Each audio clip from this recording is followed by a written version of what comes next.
Attention, stations on the network. Our broadcast will begin in 10 minutes from my mark. In 5, 4, 3, 2, 1, mark. That was your 10-minute time check, stations.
Attention, stations on the network. Our broadcast will begin in 5 minutes from my mark. In 5, 4, 3, 2, 1, mark. That was your 5-minute time check, stations.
Attention, stations on the network. Our broadcast will begin in 2 minutes from my mark. In 5, 4, 3, 2, 1, mark. That was your 2-minute time check, stations.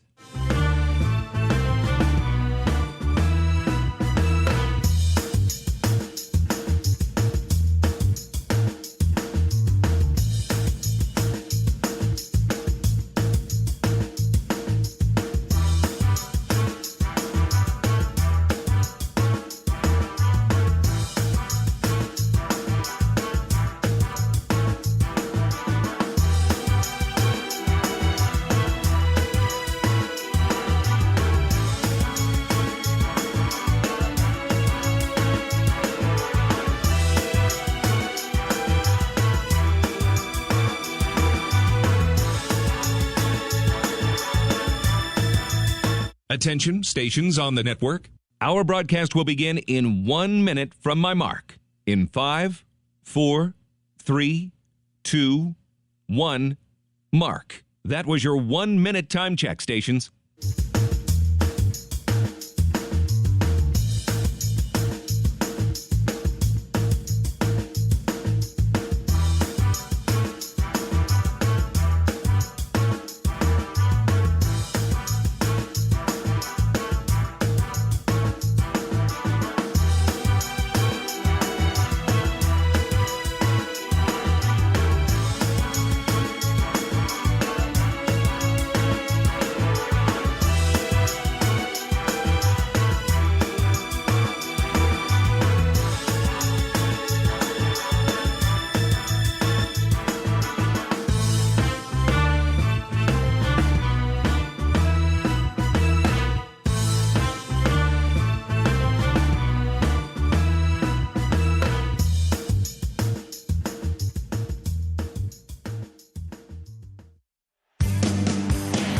on the Hawkeye Sports Network.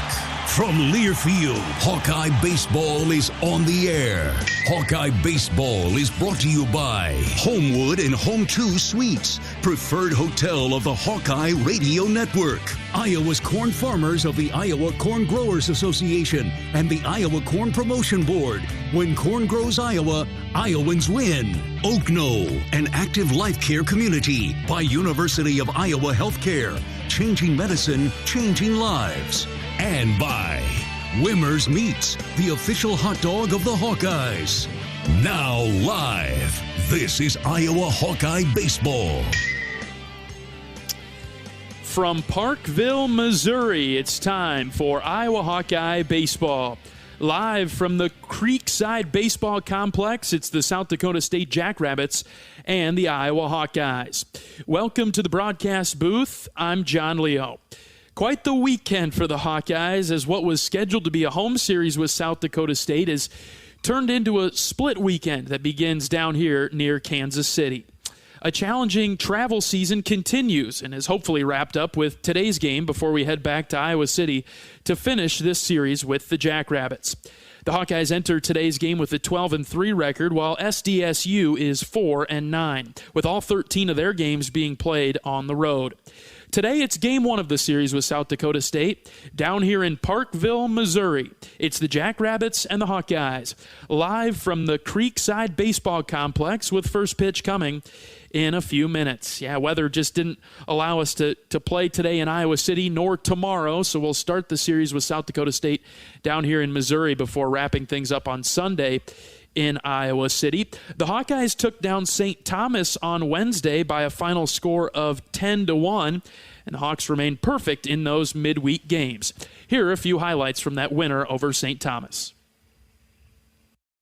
Pretty big gap in left center if Rader could find it. The 2-2. Here it comes. Line drive, base hit into right. Huckstorf rounds third. They're going to wave him. Here comes the throw. It's cut off at the pitcher's mound, and Rader Tello gives the Hawkeyes their first run and the lead. It's 1-0 in the third. 2-0 pitch to Huck. Line drive over the third baseman's head into the corner. Christensen, he'll round third and he'll score. Huckstorf is headed for second. He's got an RBI double and the Hawks are up 2-0. Line drive into left. This is caught. It's a diving catch by Sam Peterson, and that'll save a run or two. How about that, Petey? Peterson can unload and maybe put the dagger through St. Thomas if he can get a base hit on this 1-0 pitch. Ooh. Driven deep to left center. Get going, baby. It is gone. Ho-ho! Petey. Sam Peterson with a grand slam over the left center wall. Boom! No balls, 2 strikes. Pitch from Llewellyn. Swing and a miss. Down he goes. And that'll do it. That's a Hawkeye winner. Iowa takes this one 10-1. Yeah, the Hawkeyes with that win over St. Thomas got to 12-3 on the season. Starting to wrap up non-conference play. We'll get things started with South Dakota State here this afternoon. All right, when we come back, we'll hear from pitching coach Sean McGrath. He's up next after this break. You're listening to Hawkeye Baseball from Learfield. When you're in the eastern Iowa area, be sure to visit and connect with the official local business partners of the Iowa Hawkeyes. The Hotel at Kirkwood Center, Iowa's premier luxury hotel, the Jill Armstrong Team, Wisconsin Realty, the area's premier realtor, and Options Exteriors, your preferred local roofing and exterior company. Jill Armstrong and her team strive to make every buyer and seller at ease with the real estate process. Contact the Jill Armstrong Team, Wisconsin Realty, for all of your real estate needs. Call 319-631-5455. We all love a good win. Catching up with friends, saving money at the pump, soaking up the perfect Iowa day, sitting down to a really, really good meal. These are the everyday delights that make us smile. These are the moments that connect us all as Iowans. And these are the wins that, more often than not, start with Iowa's farm families and the crop they're growing. Because when corn grows Iowa, Iowans win. Learn more about how to share your own wins at iowacorn.org/IowansWin. At U.S. Cellular, we think phones are great, but they're not always great for us. Because while they connect us to so much, they can also distract us from, well, us. The us that actually laughs out loud with each other instead of just texting it. that knows being in the same room doesn't always mean being together. So let's find us again by putting our phones down. Not forever, just for 5. 5 days, 5 hours, even 5 minutes. Join U.S. Cellular in the Phones Down for 5 challenge. Find out more at uscellular.com/findus. Hurry up, dude. The game's about to start. Nothing beats spending the day watching the game with your buddies. Dude, I'm literally right here. Let's do this. Which is why a shelter insurance renter's policy is key to your winning game plan. It protects things your landlord's policy doesn't. Dude, where's your TV? What? No way, dude. Like that flat screen TV that just got stolen. To draft an agent for your team, visit shelterinsurance.com. We're your shield. We're your shelter.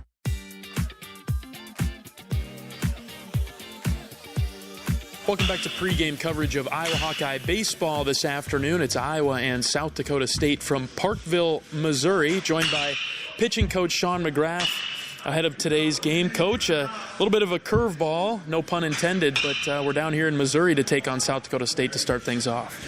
Yeah, no one was expecting this, but everyone was prepared to play, and you know, this is no different than any other game. We just, we're not in Iowa City, which is unfortunate, but we'll be back there on Sunday, and we're looking forward to that too, but got to take care of today's business.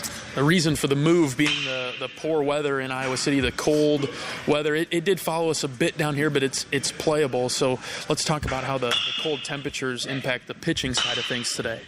Yeah, I think you may see some reduced pitch count stuff.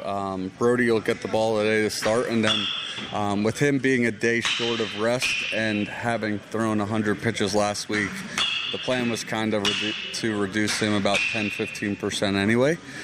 So we're looking at between 80 and 90 pitches today from Brody, and then trying to keep those guys warm throughout the game, keep their bodies moving around. So that when they're ready to go, it has to get hot for the game. It's not the first time they're moving. So some unique circumstances. One we're not too unfamiliar with, being a team from, Iowa. Yeah. But, certainly a new challenge that we haven't faced yet this year all that much.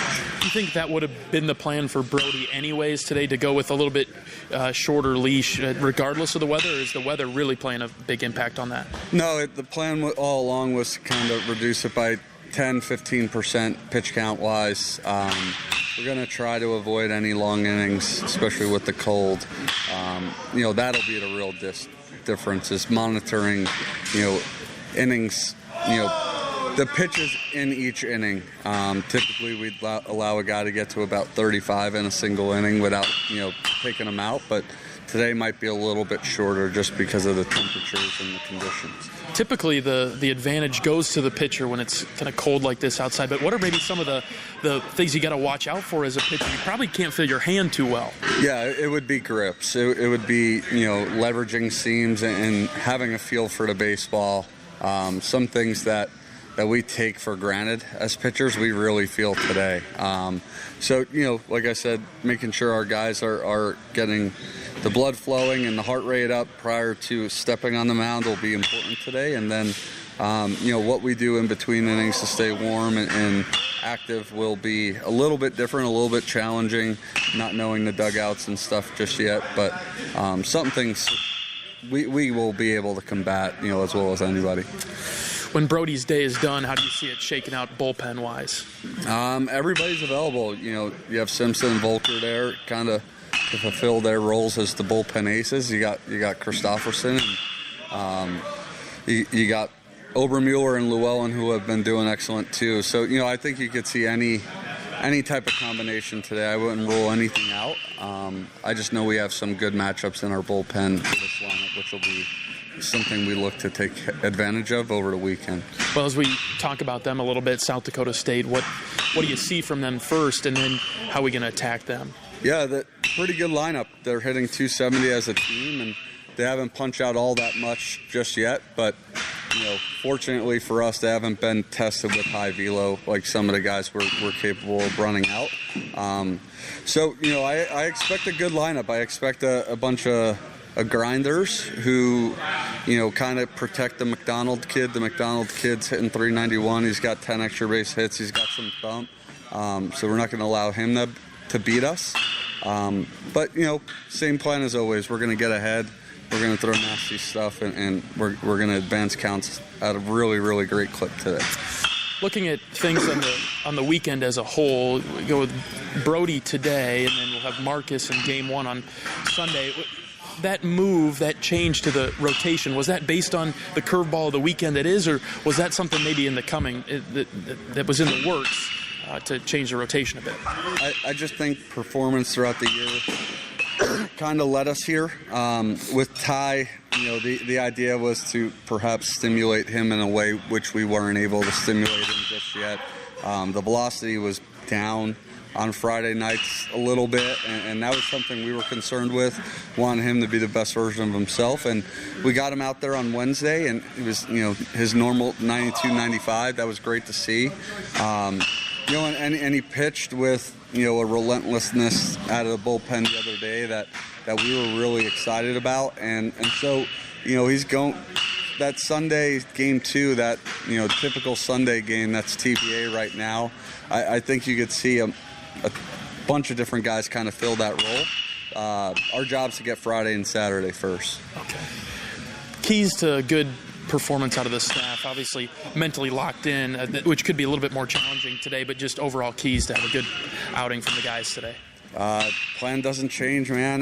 We got to dominate the zone by, advancing counts, winning 0-0s and 1-1s, and being really, really good with the way in which we hold runners, being really good with our 2-strike execution, something that's kind of faltered here a little bit recently, giving up too many contacts, too much in zone, 0-2, 1-2. Looking to make some minor adjustments with each guy to bring a little bit better version out of them today and moving forward.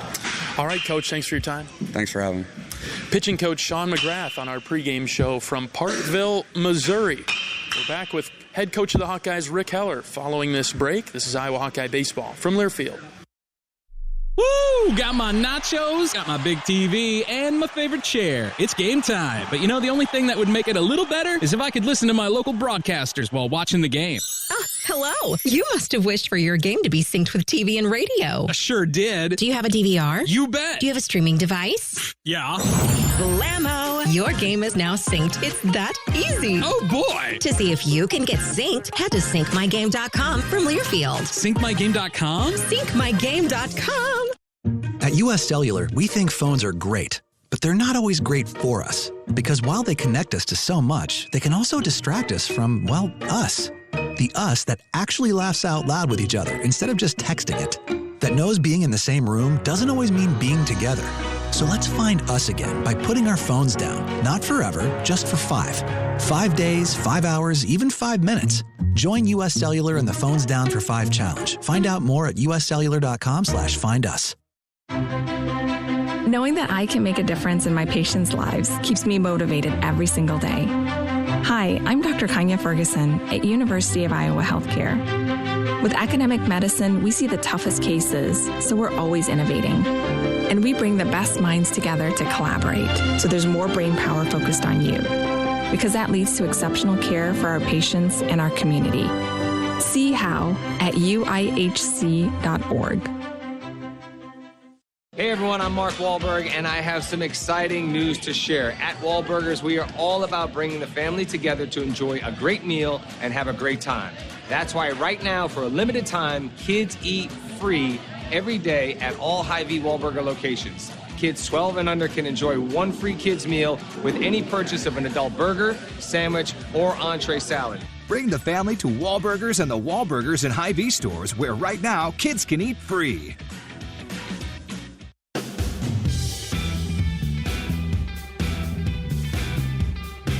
Welcome back to pregame coverage of Iowa Hawkeye baseball today down in Parkville, Missouri to take on South Dakota State, game 1 of the weekend. Joined now by head coach of the Hawkeyes, Rick Heller. Coach, just a final thought on the win over St. Thomas this week. Thought that we got everything out of it that we needed to. They did a good job. St. Thomas pitchers did a pretty good job of wiggling out of some jams in, most innings throughout the course of that game. They just lived on the edges or off the edges, and 6 walks and 6 hit by pitches, and we were scoring a run here, and then finally broke it open in the 8th. But a little too close for comfort up to that point, but really felt that our pitching staff was the super positive in that game, picked us up.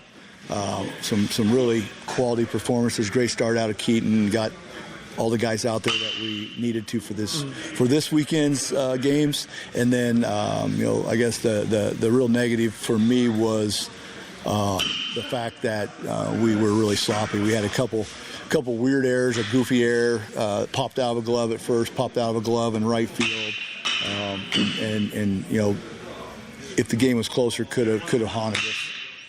So now we're down in Missouri, a bit of a curveball with our travel plans. The punches keep on coming for your team, Coach. And just let's talk about how this type of situation comes about with us having to be down here in Missouri. Well, I mean, it's you just have to find a place to play, and another big reason why the season needs to be moved back, obviously, and it's just silly. We go 4 weeks on the road, and now first home series and the wind chills. In the teens in Iowa City for the next 2 days, and not a whole lot better down here. It's like probably 32, 33. We tried to find a place to play further south, but this cold front is so strong that even down into Arkansas, you're dealing with high 30 wind chills. So we were trying to figure out a way where we could play today in pretty cold weather, but playable by Big Ten standards, and then we know we will not be able to play at either place, Kansas City nor Iowa City tomorrow. So it gives us the benefit of going home after this game, not having to stay in a hotel down here. So we'll go home, sleep in our own bed. South Dakota State will come get a hotel in Iowa City. We'll both practice tomorrow, and then we'll play the weather by ear on Sunday, whether we're going to play one game or 2 games. But this gave us the best chance to get all 3 games in by coming down here, and super thanks to the Creekside Baseball facility for letting us play here. And it snowed last night, and their crew's been out there trying to get the field ready for us. It's not going to be a pleasant situation, and wind's going to be blowing straight in on a pretty big field, and it's going to be one of those days, John, where we're really going to have to play well and limit free bases, because that's usually what happens on a really cold, wind-blowing in day is the team that makes the least mistakes comes out on top. It's the great neutralizer. Yeah, the weather the way it is. And then you talk about how important it is to get these games in. Why is that? Because the easy way out could have been to say, hey, it's just not our weekend, guys. Just not going to be able to play, but found a way. How important is that? Well, it's really important this weekend because we're bumping Brody Breck up to the Friday starter, and we've got this weekend and then next weekend against Western Michigan, and then we're playing Maryland, the preseason favorite in the Big Ten, and we need to get our pitching staff aligned and straightened out. This gives us 2 weeks to do that.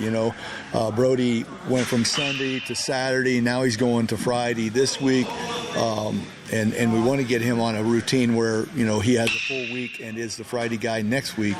So that's why this weekend's even more important than most, that we played today, and then won't be as huge an issue on Sunday if we have to mix and match, Marcus and Ty and whoever's left from today, Volkers, Simpson, whoever that might be on Sunday, because, that would be a lot easier transition for the Sunday guy to go to Saturday. But had we not played today, then Brody wouldn't have been able to pitch this whole weekend.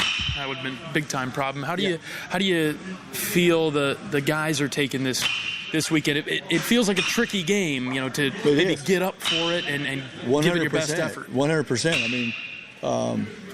We've talked about it a lot of times in the first 4 weeks that, when you're on the road and having to hack stuff together, we'll jump on a bus last second and come down. It's not easy, but that's unfortunately college baseball where we live, and most of these guys have been through it before, and they know how it works, and they're just going to go out and hopefully give a great effort and play well today. But we all know that stuff like this can catch up with you. The other side of the coin is that South Dakota State has been on the road for a long time. They've been on the road just as much as us. They don't, have the budget to travel probably as easily as we do. They bus from from their home to, Western Kentucky, and they haven't been home since. They played Western Kentucky last weekend, then they drove over to St. Louis, and they had to play 2 midweek games this week in St. Louis, and then waiting on us to tell them where we're going to play. Here we are, and they have to drive over to Kansas City. Now they got to drive back to Iowa City. So, they're going to be in the same boat. It's a fair deal there, where both teams have been traveling a lot and are going to have to deal with it. Talking with the head coach of the Hawkeyes, Rick Heller, on our pregame show from down here near Kansas City. Okay, so we've talked about the pitching rotation. Was that the plan that was sort of in the works to maybe sort it out, or is this more of a hey, Brody has really earned the Friday spot, or just a mix and match? It's something we've been talking about for a long time. It's just, when Brody unfortunately got the suspension, it bumped him back to Sunday, so there wasn't a lot we could do, and that was unfortunate because we would have maybe done something sooner. But with that, it was what it was, and now we're here, and we gave Ty plenty of opportunity to give us some consistency in that spot, and was hopeful that last week was going to be that, but it didn't happen. So we'll adjust Ty's role and try to get him going in a different way, and we'll move Brody up, and we'll play the Friday game the same way we did with Ty, and that's go with one of our really good bullpen guys as soon as Brody's finished for the day.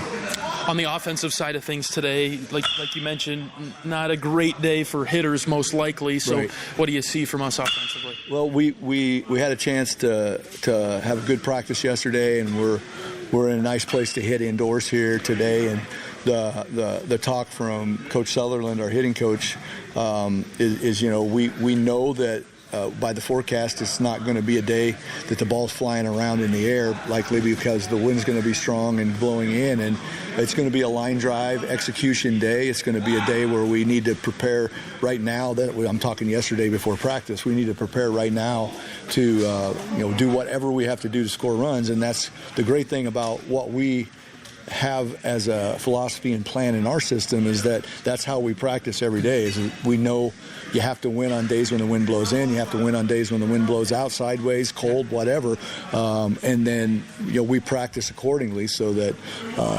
when we go out there today, we'll have a plan, and we may have to bunt more, we may have to run the bases. The one thing on the stolen base situation, St. Thomas gave us opportunities, and the opportunities came from their pitchers, not the catcher as much, and South Dakota State has done a really good job this season with all their pitchers being extremely quick to the plate, which neutralizes any kind of stolen base just running like we did this week against St. Thomas. So they'll do a much better job of holding us, but that means that we might have to hit and run and hit, do some things. We'll see how it plays out, and then you just hope that you get on base. Yeah, that's a good way to get things started. What do we know about South Dakota State other than the things you just mentioned? Talented team, older group of hitters, and do have some pop in their lineup. The pitchers their pitching staff has been hit pretty hard by injury bug. He's lost some starters, which has really set them back. So he's having to throw some young guys. The guy we're facing today is a guy that has experience and a good arm. They have a couple guys in the bullpen, and their closer, especially, is a lights-out closer. Like premium stuff.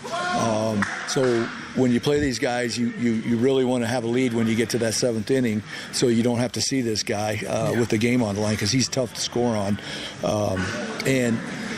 So today, they'll have good arms. Okay. On Friday, I think it's when they get deeper into the series that the guys they lost have affected them. And several Iowa kids on this team, and kids that we know well, and well coached up there. And former assistant of mine is the assistant, Brian Grunsky. When Brian was with me at UNI for a year, and good friend there. And they do a good job and have good players, and especially on the offensive side this year. And the guy, and to repeat, like I said, the guys we'll see early in this series are good arms. That'll be sort of fun for you to catch up with an old coach and old friend. Yeah, will be for sure. All right, Coach, before we let you go, just a couple of keys to victory today. Brody gives us a good start with a lot of strikes, and we do a good job on the defensive side, clean that up from Wednesday. Wednesday. And then offensively, I'd love to just see us be super pesky and get leadoff guys on every inning and just put pressure on them with what we have. An opportunity that we can do, because the downside to what I said earlier about needing to put pressure on them is if you don't get leadoff guys on, it's impossible to put pressure. Mm-hmm. You're in situations like we've seen a lot early where we have to have a 2-out rally, and a lot of those situations came where the wind was blowing out or favorable, where you could hit a double and home run, and that might not be the case today. All right, Coach, thanks for your time. Let's win the day and take down the Jackrabbits. All right, thanks, John. There you have it, head coach of the Hawkeyes, Rick Heller, on our pregame show from Parkville, Missouri. Getting set for first pitch in just a few minutes. Back right after this. This is Hawkeye Baseball from Learfield. At Oak Knoll, our mission is to provide exceptional retirement living and health services through life care. I'm Steve Rowe, Executive Director. We are a not-for-profit life plan community and have served Iowa City for more than 55 years. Our team helps residents create home by living our values of caring, respect, enthusiasm, awareness, teamwork, and encouragement. If you're looking at retirement options, visit our website at oaknoll.com. We want you to lead life your way. Go Hawks! Hey everyone, I'm Mark Wahlberg, and I have some exciting news to share. At Wahlburgers, we are all about bringing the family together to enjoy a great meal and have a great time. That's why right now, for a limited time, kids eat free every day at all Hy-Vee Wahlburger locations. Kids 12 and under can enjoy one free kids meal with any purchase of an adult burger, sandwich, or entree salad. Bring the family to Wahlburgers and the Wahlburgers and Hy-Vee stores, where right now kids can eat free.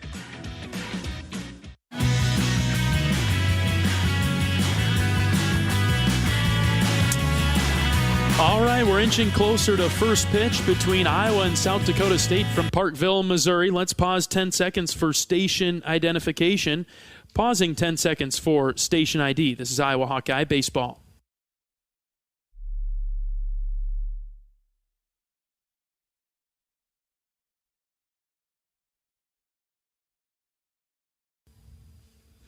All right, we'll go with starting lineups and batting order coming up right after this. You're listening to Hawkeye Baseball from Learfield.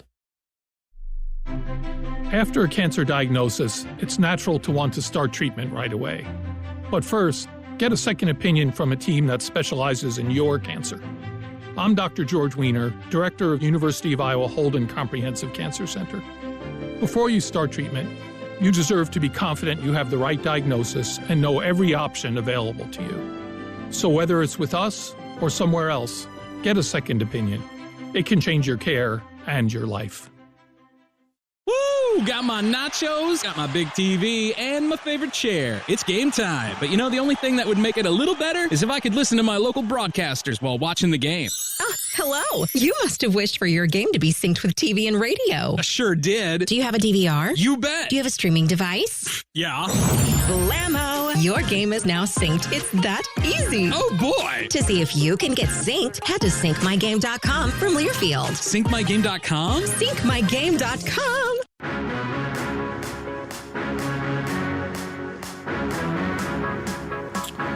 Welcome back to Parkville, Missouri. It's Iowa and South Dakota State today. Hawkeyes and the Jackrabbits. First pitch coming up in a few minutes. Game one of the series down here. We'll have no game tomorrow against South Dakota State. We'll wait till Sunday and go with a doubleheader against SDSU when we get to that point. But for now, we'll start things off with the Jackrabbits today. And we'll go with the batting order, the starting lineup for SDSU. We'll go with them first. Ryan McDonald will lead things off. Cade Stuff will bat second. Dawson Perry, the first baseman, bats third. Nick Nelson is in the cleanup spot, batting fourth. Adam Benz is the designated hitter, and he'll bat in the 5 spot. Luke Ira bats 6. He's their shortstop. 7, 8, 9 is Drew Beasley, Jess Bellows, and Reese Anderson for South Dakota State. For the Hawkeyes, defensively, as Iowa now takes the field in front of us, Cade Moss will do the catching. Brennan Duriggi will be at first. Sam Honar's at second. The shortstop is Michael Seegers. And at third base is Raider Tello. Out in the outfield is Sam Peterson in left, Kyle Huckstorf in center, Chase Mosley in right. And getting the start for the Hawkeyes on the pitching mound today is Brody Brecht. He's been moved to the Friday starter. He's got a 1-1 record with a 2.5 ERA, so Brecht will take the mound. Game 2 of the series, Marcus Morgan will be the starter, and then Game 3 for the Hawks. TBA on who gets the start on Sunday in Game number 2. So the Hawkeyes are now out on the field down here in Parkville, Missouri. We're at a baseball complex, and there's about 6-7 fields. We see some high school action taking place on a field adjacent to us, turf infield, but grass out there on the outfield. We're thankful that we're indoors today. There's a little press box area that we're indoors in, so we're somewhat warm. I feel bad for the folks that are here in attendance. They are not warm.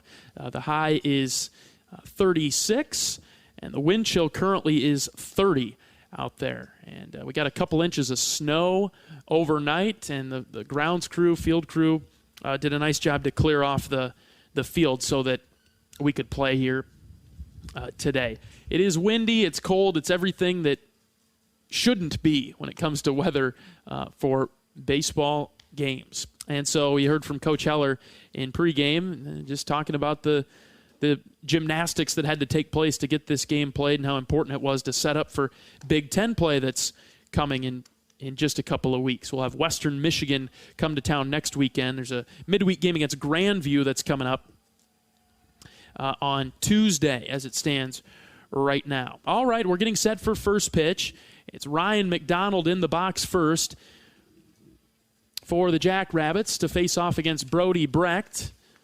McDonald is a right-handed hitter. Brody is ready, and the first pitch to him is a called strike. Up and away, called a strike in the zone. Hawkeyes in white uniforms.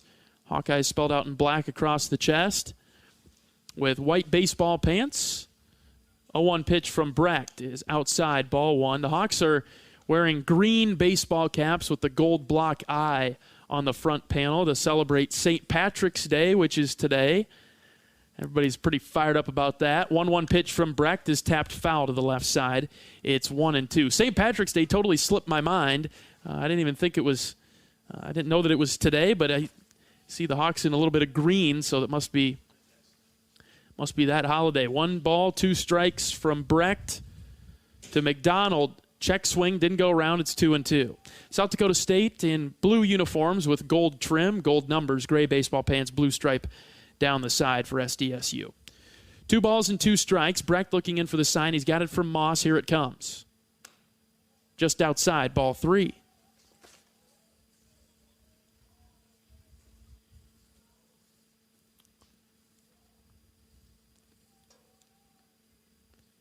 Three balls, 2 strikes to lead off the game. This pitch is inside, ball 4. Brecht has walked the leadoff man to start this game. That's Ryan McDonald. He's one of their best hitters. Now they'll go to Cade Stuff.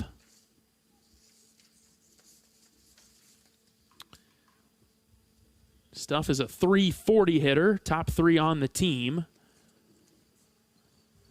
Left-handed hitter. McDonald's there at first. First pitch from Brecht, swung on and missed, 0-1.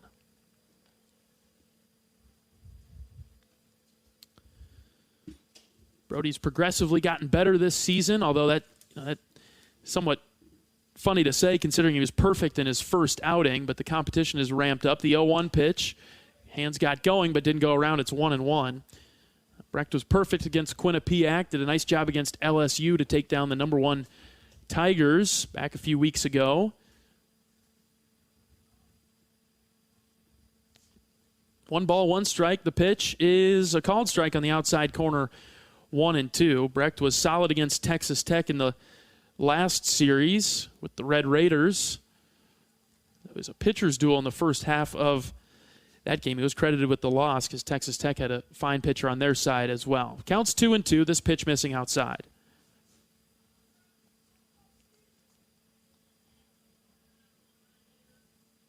South Dakota State 4-9 on the season. 2 balls, 2 strikes. The pitch called third strike on the inside corner. So Stuff is out number 1. The Jackrabbits had a 6-game losing streak broken on Wednesday when they beat St. Louis Billikens.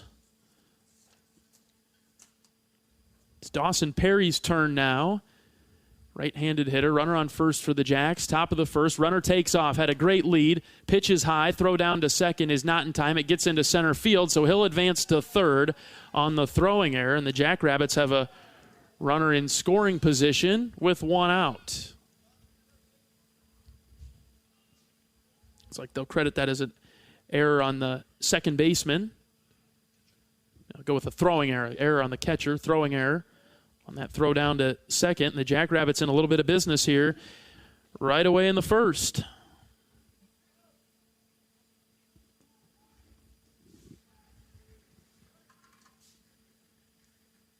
One ball, no strikes. Next pitch from Brecht. Foul tipped back into the glove. Challenge with the high heater there was Perry. He's their first baseman, also their best hitter at .404. He's got 3 home runs, 3 doubles, 11 RBIs. Started in all their games. The 1-1 pitch from Brecht. Hit on the ground to DeRiggi at first. He'll look back the runner at third and then touch the bag for out number 2. Nothing coming home there for South Dakota State. And there's 2 outs in the inning. Good job by Brecht. That pitch was sort of outside, and Perry had no choice but to throw his hands at it and only could ground it to DeRiggi at first. That brings up Nick Nelson. He's their cleanup hitter, third baseman. Brecht out of the windup with a runner on third and 2 outs. First pitch, called strike on the outside corner. Nelson is middle of the road when it comes to hitting for his team, 245.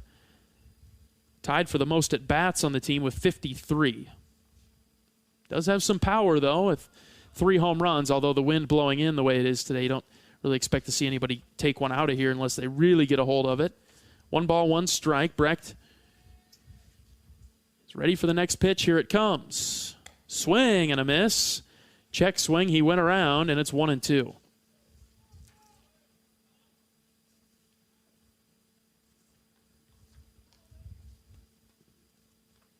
See if he goes with the slider or the fastball. The 1-2 popped up on the right side. Foul and out of play. We'll do it again.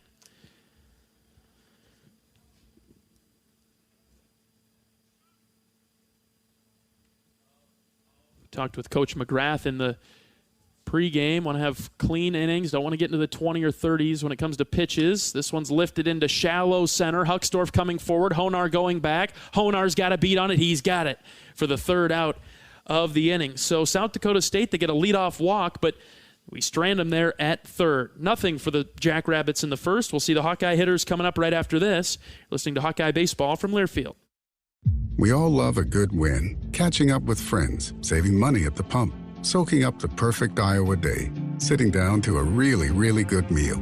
These are the everyday delights that make us smile.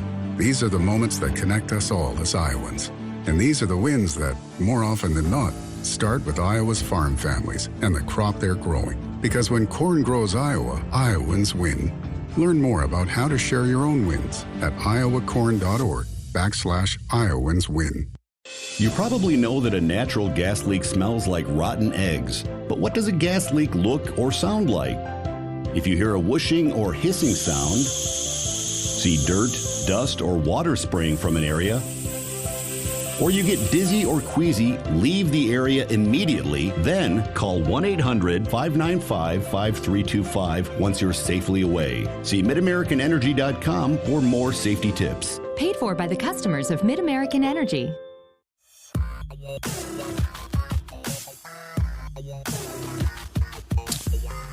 Scoreless top of the first for South Dakota State. The Hawkeyes will try to get on the board in the bottom half of the inning. Batting order for the Hawkeyes, Michael Seegers will lead things off. Kyle Huckstorf will bat second. Brennan DeRiggi is in the 3 spot. Keaton Anthony, the designated hitter, is batting 4th. Batting 5th for Iowa's Raider Tello. Sam Honar will bat 6th. 7, 8, 9, Chase Mosley, Sam Peterson, and Cade Moss. The pitcher for South Dakota State is Alex Clemens.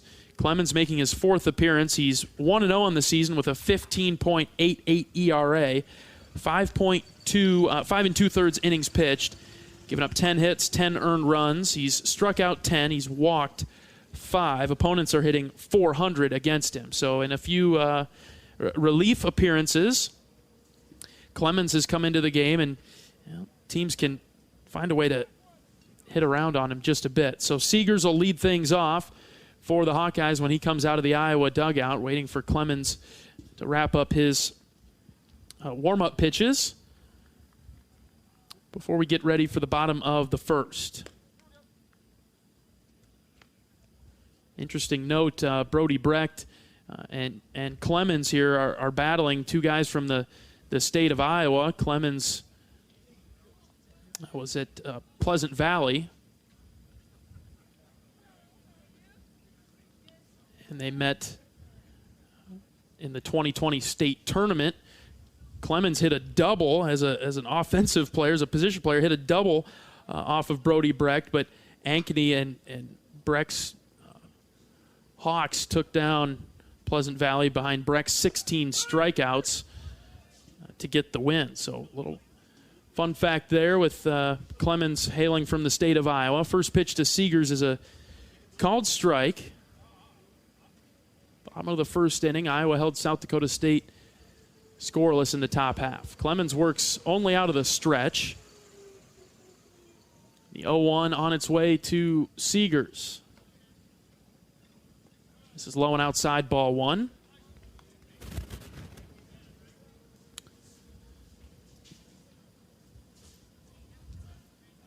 Michael hitting .310 for the Hawkeyes with a .412 on-base percentage. Occupied the leadoff spot the entire year. 1 ball, 1 strike. Long pause in the pitch. Low and outside, just off the plate, 2-1. See a few snowflakes starting to fall a bit in the area. It snowed all the way down here when we got on the bus and came down. Snowed from Iowa City to Des Moines. Transitioned to rain by the time we got to Kansas City. The 2-1 to Seegers, on the ground to short, past a diving shortstop and into center field. Seegers is on with a single to start the bottom of the first inning. Good piece of hitting there by Seegers. Just barreled that one up and got the first base hit of the game. Here's Kyle Huckstorf, the center fielder.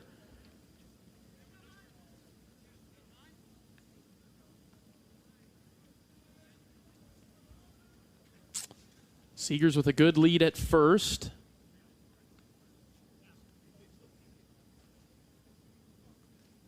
Ready for the first pitch to Huckstorf. Here it comes.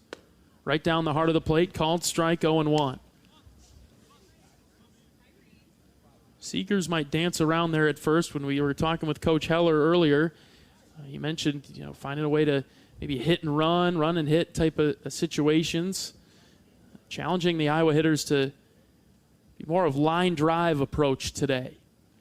Check on Seegers at first with a throw that's gloved by the first baseman, Perry. Bottom of the first, Iowa has their leadoff man on in Seegers. He stands at first. Huckstorf hitting .386 for the Hawks. No balls and a strike. And they'll check on Seegers again. He's back in there safely.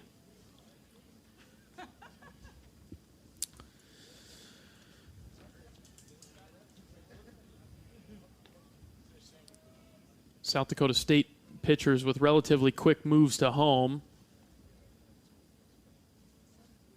0-1 to Huck is hit on the ground and foul down the third base line. That was close, and now it's 0-2.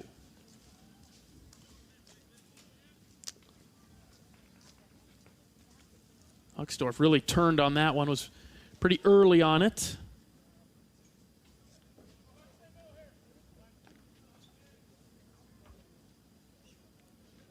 Quick check on Seegers. The throw was a bit high. Otherwise, Michael might have been in a little bit of trouble there. It's a good move. But they're certainly worried about Seegers' base stealing possibility. Again, checking on Michael with the throw over there to first.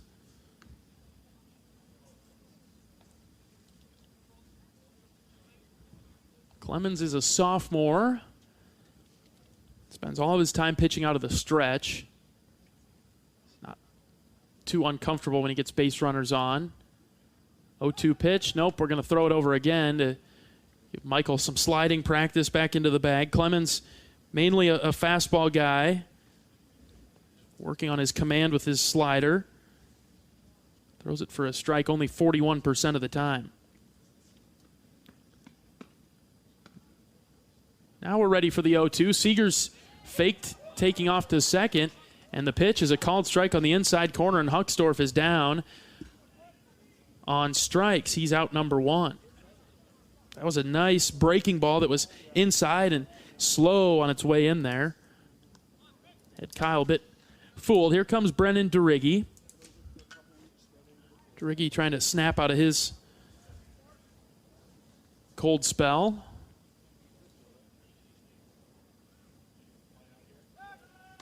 Kind of pickoff move over to first before we can see the first pitch of the at-bat. More on Clemens. His fastball right around 90. It gets 88 to 92.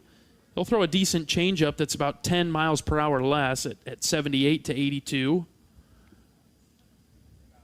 His third pitch is that slider that he just got Huckstorf on. First pitch to DeRiggi is high and outside, ball 1. Last season, Clemens made 18 appearances at a 5.16 ERA, solely out of relief, just 22 innings pitched.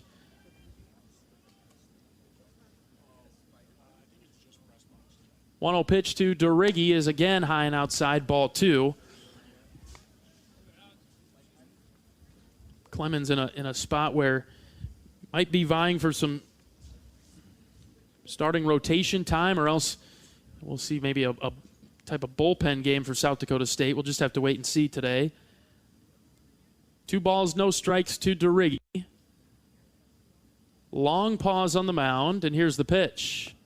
It's a breaking ball that bends in on the outside corner. It's 2-1.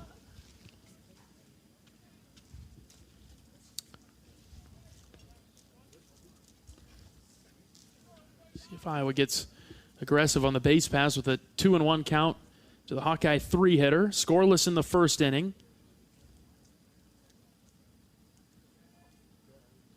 Clemens is ready. Long pause. Seegers takes off. This is hit on the ground to second. The second baseman scoops it up. He'll throw out DeRiggi at first, but Seegers got to second in front of the ground ball. 2 down, runner in scoring position for the Hawks. Be up to Keaton Anthony to drive in the first run of the game.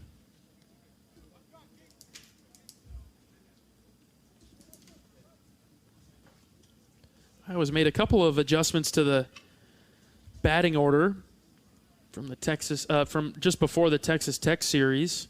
Huckstorf had been batting 5th with Tello 2nd. Those two flip-flopped, and then DeRiggi and Anthony changed from 3 and 4. First pitch to Anthony is in the dirt and low, ball 1.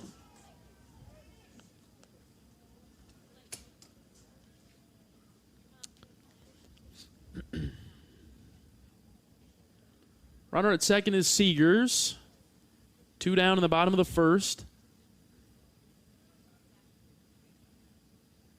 Clemens ready with the 1-0. It's on its way to Anthony. Nubbed right back to the pitcher, but it's off of Keaton's foot. So a foul ball, and it'll be 1-1.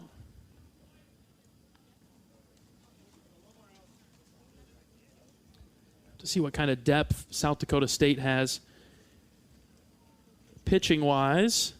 Clemens has only thrown 11 pitches in this inning, but just based on his statistics, doesn't make it too deep into games. And so to see what their game plan is. You want Iowa to jump on the Jackrabbits early. 1 ball, 1 strike to Anthony. This is outside. Ball 2, missed with the slider there. Do you know that they have a great closer that comes in towards the end of the games?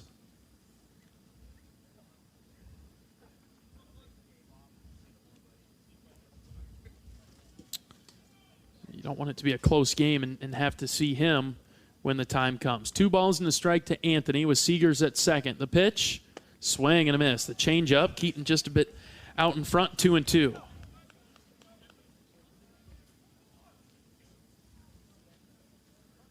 Iowa's been good this season with 2 strikes and 2 outs.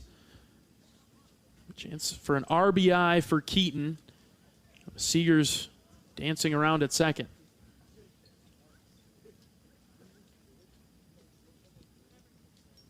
Clemens is ready, the 2-2. Ripped just foul down the third base line.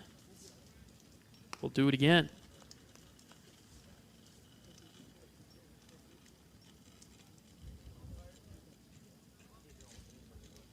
Try to drive up that pitch count for Clemens. Each team's had the leadoff man on in the first. South Dakota State had theirs stranded at third. Iowa's got theirs at second. The pitch to Anthony. Check swing. They said that he went around, and Anthony is down on strikes. And that'll do it for the first inning. Scoreless between Iowa and South Dakota State. Back after this. This is Hawkeye Baseball from Learfield. At Oak Knoll, our mission is to provide exceptional retirement living and health services through life care. I'm Steve Rowe, Executive Director. We are a not-for-profit life plan community and have served Iowa City for more than 55 years. Our team helps residents create home by living our values of caring, respect, enthusiasm, awareness, teamwork, and encouragement. If you're looking at retirement options, visit our website at oakknoll.com. We want you to lead life your way. Go Hawks! When you're in the eastern Iowa area, be sure to visit and connect with the official local business partners of the Iowa Hawkeyes. The hotel at Kirkwood Center, Iowa's premier luxury hotel. The Jill Armstrong team with Skogman Realty, the area's premier realtor. And Options Exteriors, your preferred local roofing and exterior company. Handling all of your exterior needs from roofing, siding, windows, and gutters. They've got you covered. Providing free damage inspections and help filing insurance claims. Call 319-343-6376.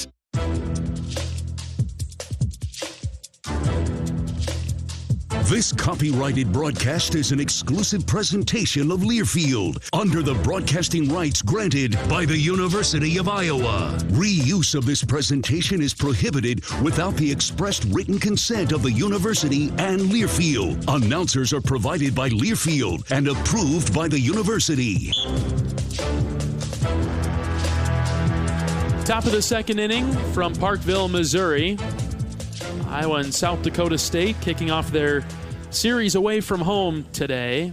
Not playing a game tomorrow. There's just really no place in the Midwest that is warm enough to play. We'll aim for a doubleheader on Sunday. Brecht stands in, deals a first pitch strike to Adam Benz.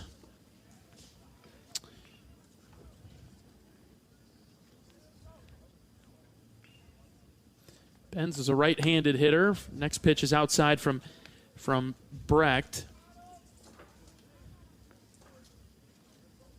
Really struggles against left-handed hitters, but a little bit more patient against the righties. This is one on the outside corner, a called strike. 1-2 now. Brecht's got him in a hole, and the scouting report on Benz says that he'll chase the slider. We'll see if Brody goes with it. The 1-2, here it comes. Swing and a miss. Got him for out number one. That was low in the zone, had a little bit of break to it, and Benz is down for out number one. Luke Ira will come to the batter's box, right-handed hitter. Surprisingly decent crowd considering the weather. Mid-30s, wind chill in the low 30s. First pitch is just high.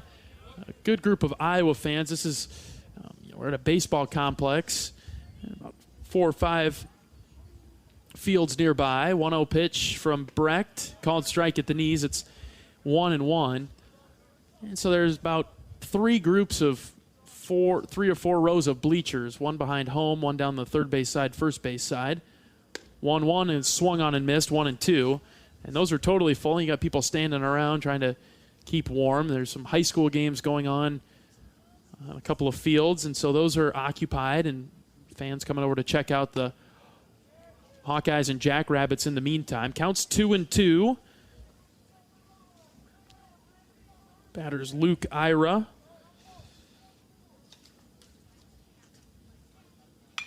Skies this one in the air, fouling out a play down the right field line.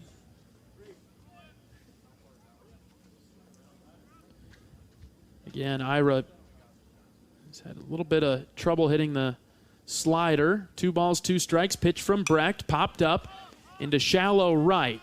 Mosley comes forward, but Honar's camped under it, and Sam will make the catch for the second out of the inning. So far, so good from Brody Brecht here in the second. After the leadoff walk, he's set down 5 Jackrabbits in a row now.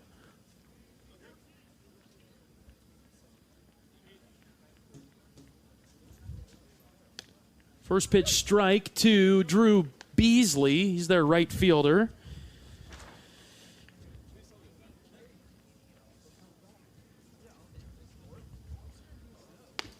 Beasley swinging through the next pitch, 0-2. Beasley on the season is hitting .213.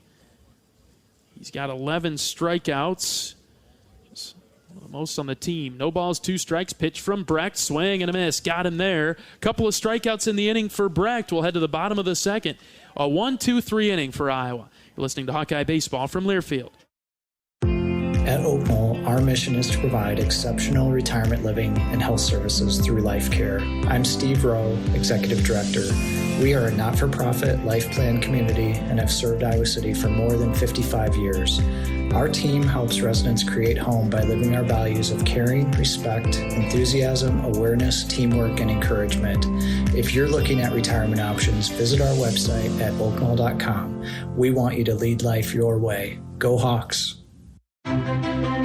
Knowing that I can make a difference in my patients' lives keeps me motivated every single day. Hi, I'm Dr. Kanya Ferguson at University of Iowa Healthcare. With academic medicine, we see the toughest cases, so we're always innovating.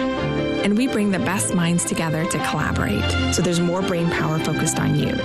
Because that leads to exceptional care for our patients and our community. See how at uihc.org.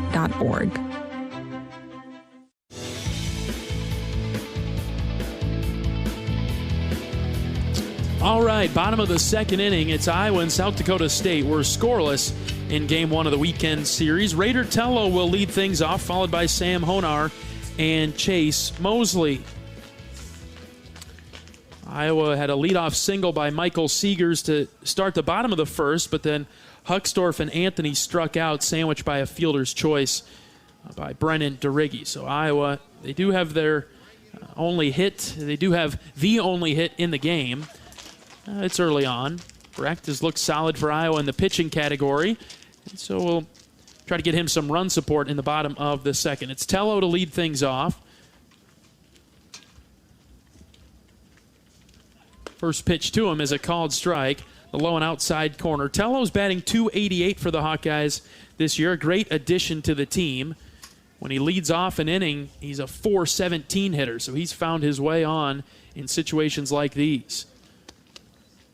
The 0-1 pitch to Tello. Swing and a miss. Slow curveball, and had Tello's back foot come out from under him, and Raiders down to the count 0-2.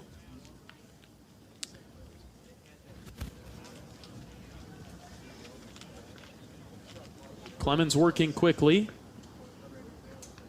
Now a pause, the 0-2. Up and in on the hands, it's 1-2. Tello has moved down to the 5 spot. I don't believe that has anything to do with his production. He's been getting on base at a good clip, 373 for the Hawks. 1 ball, 2 strikes, pitch to Tello, outside, ball 2. Clemens missing with the curveball there.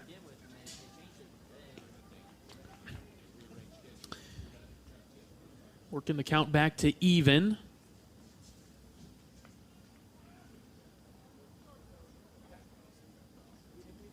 Right-hander out of the stretch. Pitch to Raider. Swing and a miss. Clemens got him with a change-up there. Tello is down on strikes, and he's out number 1. Sam Honar's turn now. Honar's been a hot Hawkeye hitter. Last year he hit just .273. Spent some time at Southern Illinois, also Heartland Community College. Redshirt junior from Naperville, Illinois. Left-handed hitter. First pitch to him. He shoots foul to the left side, 0-1.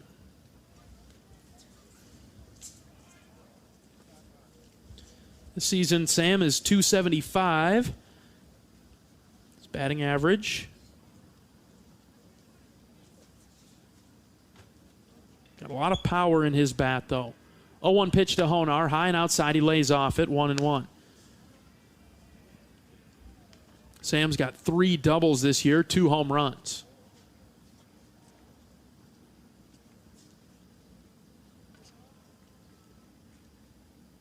One ball, one strike.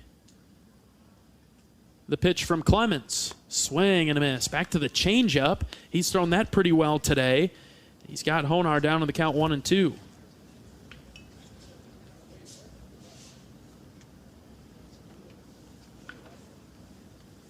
Changeup's probably been his best pitch today. Right-hander versus the lefty hitter. This is in the dirt, and it skips past. It's 2-2. Iowa and South Dakota State scoreless in the bottom of the second inning.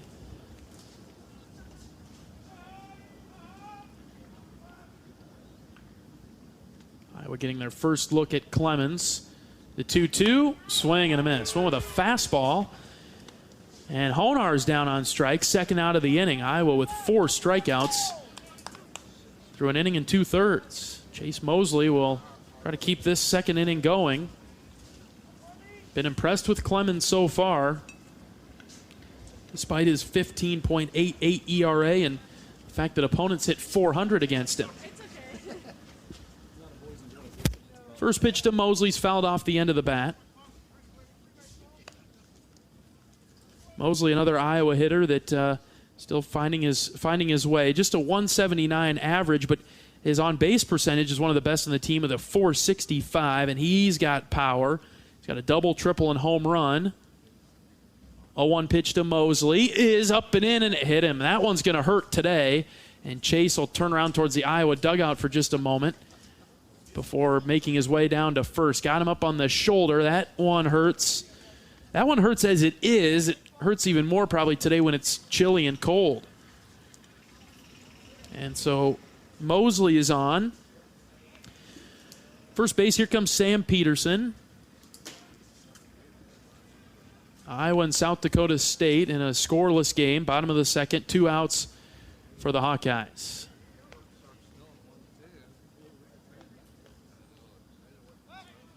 Clemens with a slower pickoff move over to first. Make sure that Mosley stays put.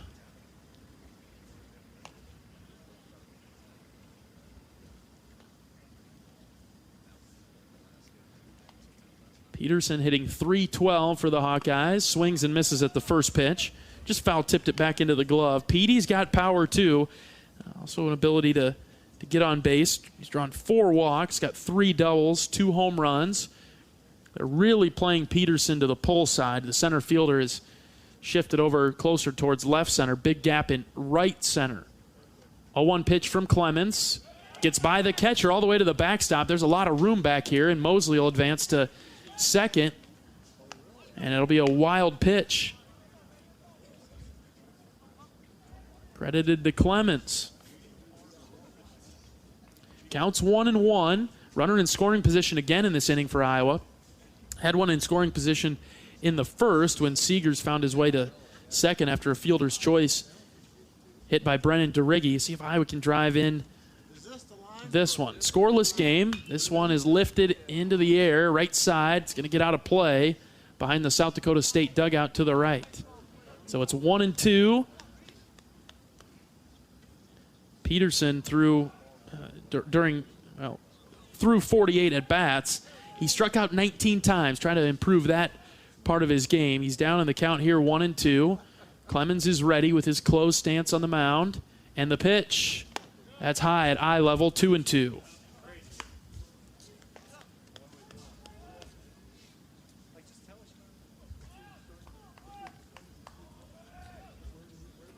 Two balls, 2 strikes, 2 outs in the bottom of the second. South Dakota State and Iowa are scoreless. Mosley's at second. The pitch to Petey is blocked nicely by the catcher. Mosley can't go anywhere. Good job there by McDonald. They're one of their best players to knock that one down. Counts full. 3 balls and 2 strikes. Cade Moss is on deck. If Peterson can get on. The 3-2, here it comes. That's way down low, and it's ball 4. Peterson does a nice job to work back in the count and earn the walk. Cade Moss's turn with runners on first and second. 2 down in the second, and we'll have a brief pause as we'll have a mound visit for South Dakota State. Look at the upcoming schedule for the Hawkeyes. No game tomorrow due to the weather. A doubleheader is scheduled for Sunday. First pitch at noon with these South Dakota State Jackrabbits. The next game would be at 3 p.m. at Duane Banks Field.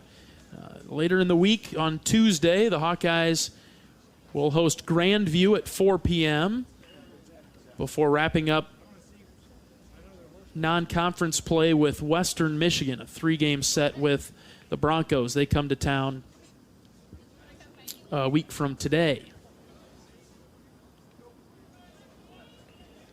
Important to get the rotation figured out. That's probably primary objective number 1, is to get the weekend rotation sorted out before Maryland comes to town as we flip the calendar from March to April. Here's Cade Moss. Runners on first and second, 2 outs. First pitch to the Hawkeye catcher is low. In on the shins, ball 1.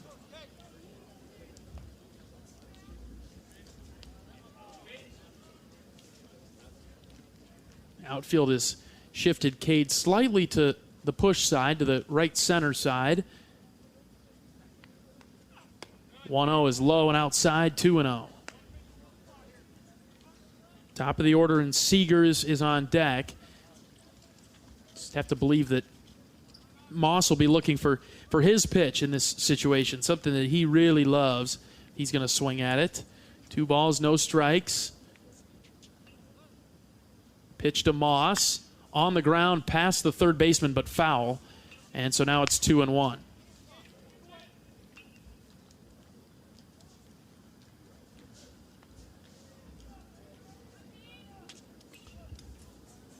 Moss on the season a .250 hitter, but has come in clutch in quite a few spots. He's got 8 RBIs. Table set for him here with runners on first and second. Clemens with a pause, the pitch to Moss in the dirt. Catcher stands up to block it. 2-1.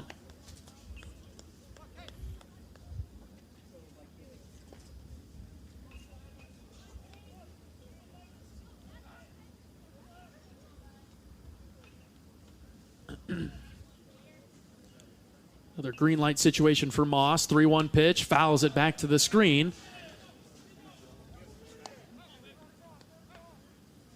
Count is full at 3-2.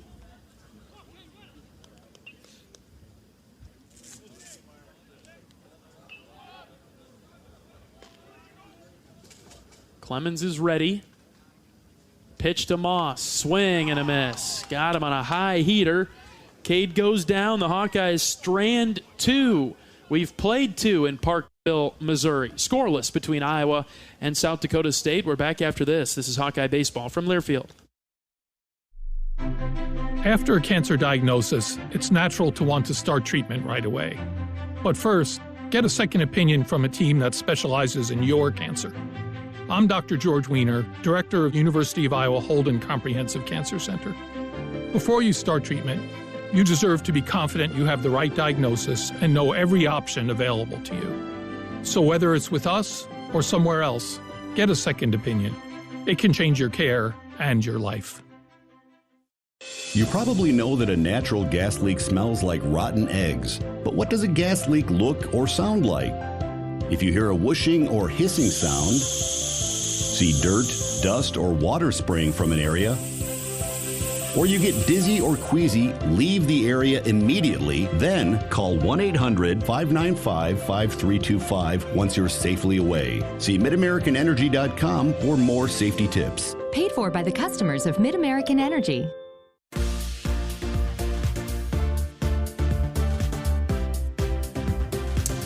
Iowa and South Dakota State in the 3rd inning. Down here in Parkville, Missouri, scoreless so far. The Hawks have had a couple of base runners, unable to bring anybody home. Brody Brecht back on the mound for Iowa defensively. It'll be 8-9-1 for South Dakota State. Hawkeye Baseball is brought to you by Riverside Casino and Golf Resort, home of the Draft Day Sports Lounge, a luxury hotel and spa, 5 restaurants, and more, located just minutes south of Iowa City. All right, kicking off the third inning is Jess Bellows. He's their left fielder. Bellows is a right-handed hitter. First pitch from Brecht is swung on and missed. And the scouting report on Bellows that he really struggles to touch the low and outside breaking ball, which is what Brecht started him with there. The 0-1 pitch. This is too far outside, and it's 1-1.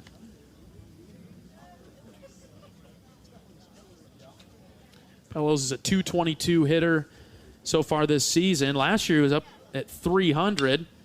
As he hits this one right back to Brecht, he threw the glove over to Honar, who throws it to first. Not in time.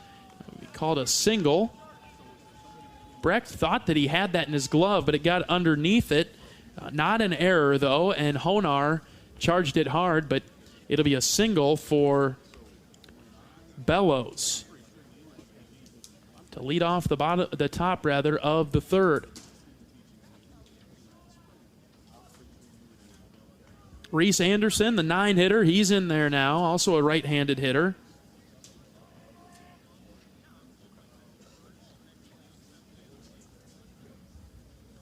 First pitch to him, he squares to bunt, and he missed it. Pitch was probably a strike anyway. Anderson didn't pull it back, just totally missed the bunt. So South Dakota State trying to advance that runner from first to second. He squares to bunt this time, missed it again. As Brecht went with the spinner, and it's 0-2.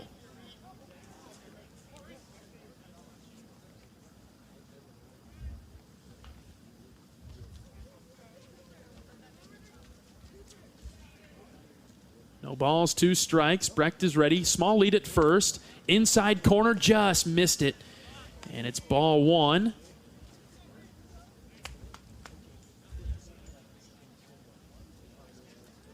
It's a great pitch there from Brecht, but couldn't quite bring it over the plate. 1-2 pitch, swing and a miss. Got him with the hard stuff on the outside corner. Out number 1 here in the third. How about a ground ball for a double play? Let's get out of this top of the third. It'll be the top of the order for Iowa when we get to the bottom of the third. It's still scoreless between Iowa and South Dakota State. Top of the order right now for the Jackrabbits, Ryan McDonald. First pitch strike from Brecht. It's a good way to start the at-bat.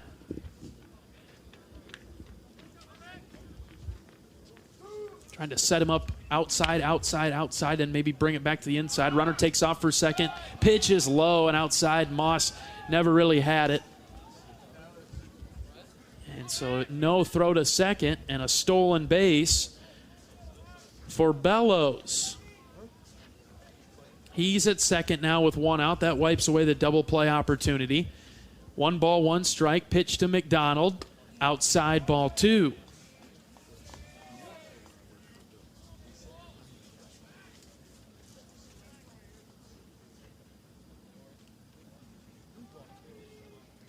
Goal is to set him up outside, then bring it back inside. 2-1 is just high, just outside. 3-1. Stuff is on deck. McDonald did walk to start this game. Counts 3-1. Pitch from Brody. Called strike on the outside corner. Counts full now. That was a nice one from the Hawkeye pitcher. Brody looking for his 5th strikeout of the game. Comes set with the runner on second. And the pitch on the ground to the left side, past a diving Tello into left field. Runner will advance to third, and they'll hold him there. Runners on the corners for the Jackrabbits now in the third. Just got turned around on that one and hit it in between short and third. Tello gave a great effort, but couldn't come up with it. So the inning stays alive for South Dakota State in the top of the third. Stuff stands in. He's their second baseman, left-handed hitter. Think about McDonald possibly running with 1 out. A ground ball would be great for Iowa. Start a double play with the runner at third. They'll check on the runner at first for the time being. DeRiggi's almost got to look into the sun a little bit. Top of the third, scoreless between Iowa and South Dakota State. Runners on the corners and one out. First pitch swung on and missed by Stuff. 0-1. Good hard fastball from Brody right there.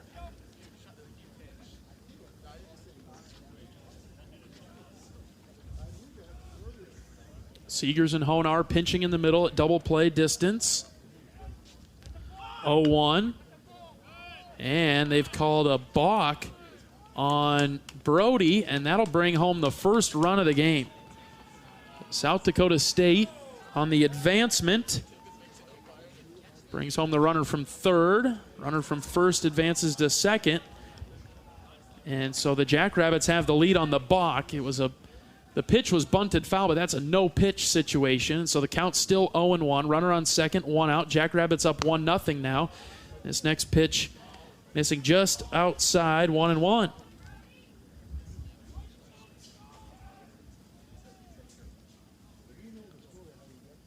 Top of the third, 1-1 pitch, swing and a miss, 1-2.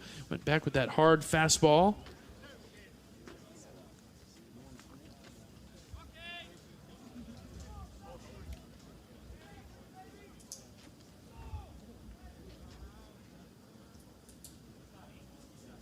One ball, two strikes, pitch from Brecht. Check swing, didn't go, just off the outside corner. And it's 2-2. Jackrabbits have their best hitter on deck in Dawson Perry. So you'd like to get Stuff out here. 2 balls, 2 strikes. Runner on second and one out. Jackrabbits leading 1-0. Pitch from Brecht. Swing and a miss. Got it on a pitch in the dirt.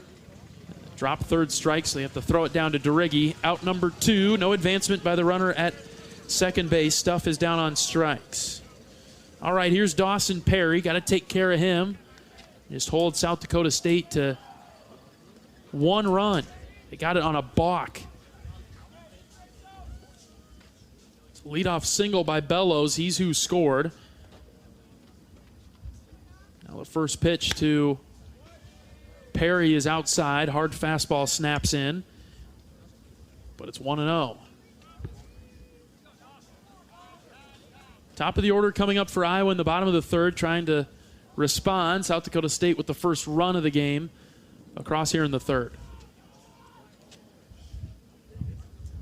Brecht's got the sign that he likes from Moss. 1-0 pitch on its way home. Outside again, 2-0. Perry grounded out to DeRiggi at first. Back in the first.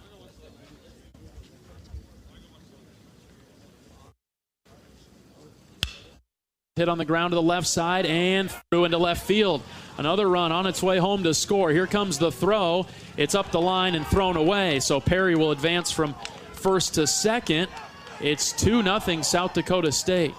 A throwing error by Peterson in left will advance the runner, and the Jackrabbits leading 2-0 on the RBI single from Dawson Perry. We'll have a mound visit from pitching coach Sean McGrath. Hawks in a little bit of trouble in the third inning.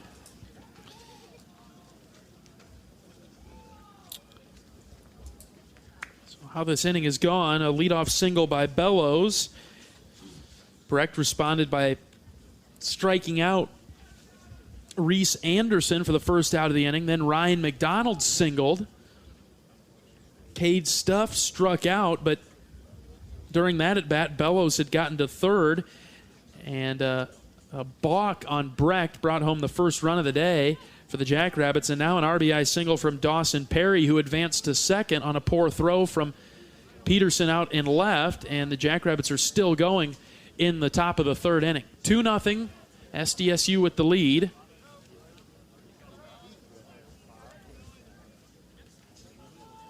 There are 2 outs. Nick Nelson stands in. He popped up to Honar at second. First pitch is a called strike on the outside corner to Nelson.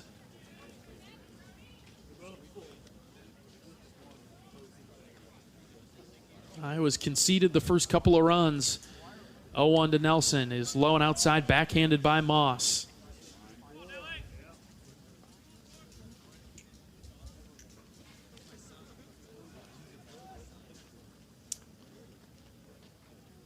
1-1, swing and a miss. Brody threw that one right by him, and it's 1-2. Hard fastball. Looking for a strikeout. Brody's got 5 today. 1-2 pitch. On the ground to the left side. Tello will charge it. He's got it. The throw over to first is in time to take care of business in the top of the third. But whoa, the Jackrabbits strike first. They're up 2-0. Hawks will try to answer after this. Top of the order coming up. You're listening to Iowa Baseball from Learfield. At Oak Knoll, our mission is to provide exceptional retirement living and health services through life care. I'm Steve Rowe, Executive Director. We are a not-for-profit life plan community and have served Iowa City for more than 55 years. Our team helps residents create home by living our values of caring, respect, enthusiasm, awareness, teamwork, and encouragement. If you're looking at retirement options, visit our website at oakknoll.com. We want you to lead life your way. Go Hawks! Today is the day. After countless hours of research, cutting back expenses, and 9 months of anxiously waiting for her, today is the day you finally bring home your new car. It's also the day to protect her with an auto policy from Shelter Insurance. Our policies are competitively priced and include new car replacement coverage if anything were to happen to your new baby. To find an agent near you, visit shelterinsurance.com. We're your shield. We're your shelter.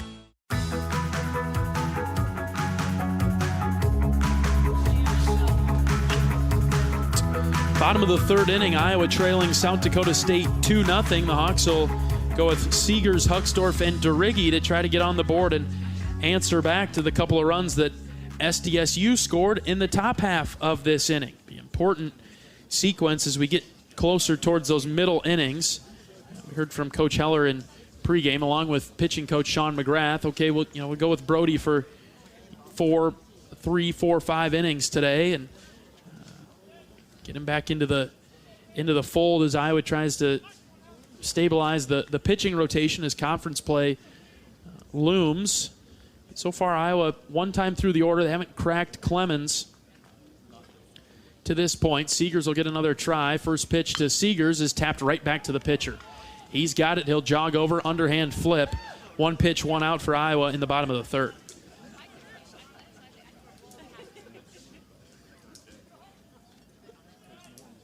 Hucksdorf's turn now. He struck out looking in the first. He's a Hawkeye hitter that can get Iowa on the board with 1 swing. Bases are empty.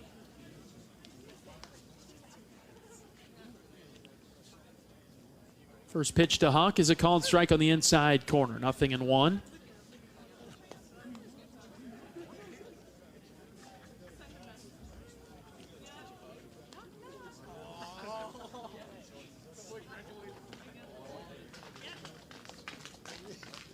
A 1 pitch to Hucksdorf. Called strike on the outside corner.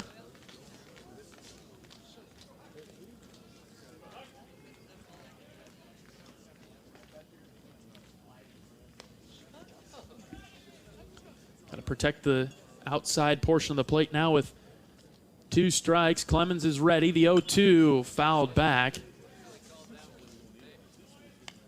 Stay 0-2.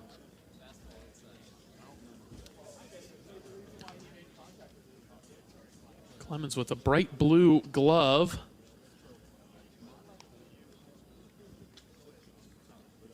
Pitch to Hucksdorf. This is hit softly, foul again to the left side. Kyle's doing a good job hanging in there.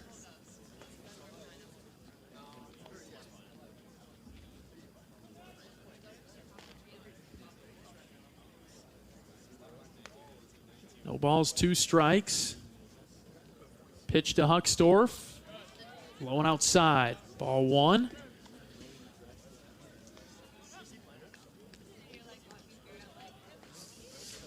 I think we got to take a check on this pitcher for South Dakota State. Doesn't look like the same guy. We're looking through a interesting screen from our broadcast position here. We'll get you the new pitcher that's out there. Just a little bit of an obscured visual. Count is 2-2 to Hucksdorf. New pitcher for South Dakota State is Dylan Ritchie, 6'1" right-hander. Thought he looked a little bit different, but couldn't commit to the change. 2 balls, 2 strikes. Ritchie to Huckstorf. This is a line drive base hit into center field. Kyle with a hard line drive right back up the middle. And he's on in the third. We'll pause 10 seconds for station identification. In the meantime, this is Iowa Hawkeye Baseball.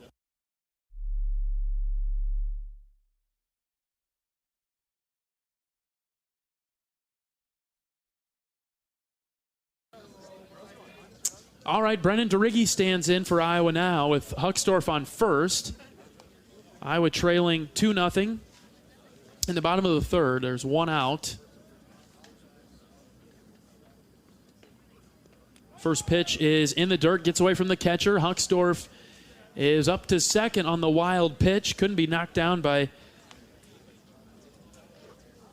their catcher, McDonald. And a couple of times we've seen the pitches low that bounce up and away from the catcher. McDonald's done a nice job to this point, but that one got away from him. So a runner in scoring position in Huckstorf now with 1 out. Iowa trailing 2-0.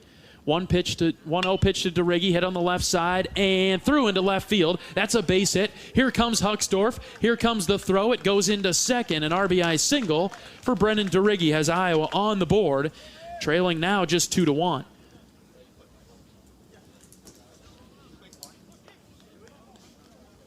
Big-time response already from Iowa in the third after giving South Dakota State 2 in the top half of this inning.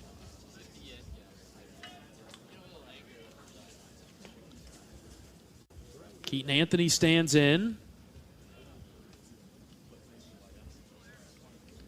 With DeRiggi on first and 1 out in the bottom of the third, Iowa trailing 2-1. First pitch to Anthony, floats outside, but it's a called strike right on the corner. Here's some information on Ritchie with a fastball that's just below the 90-mile-per-hour mark at 86 to 89. He's got 4 different pitches with the curve and a slider and a changeup. 0-1 pitch to Anthony again on the outside corner, and it's 0-2. Difference in speeds of about 10 to 15 miles an hour. Likes to really change things up. He's got an ERA of 8.31. 4 appearances. Anthony lines this to second. It's caught there as they were shifting the middle of the infield. Anthony's out on the line drive. DeRiggi has to scramble back to first. 2 down in the inning for the Hawks.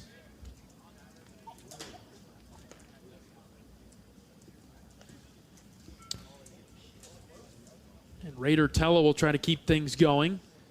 DeRiggi at first. Iowa trailing 2-1, bottom of the third. Throw it over to keep Brennan close to the bag.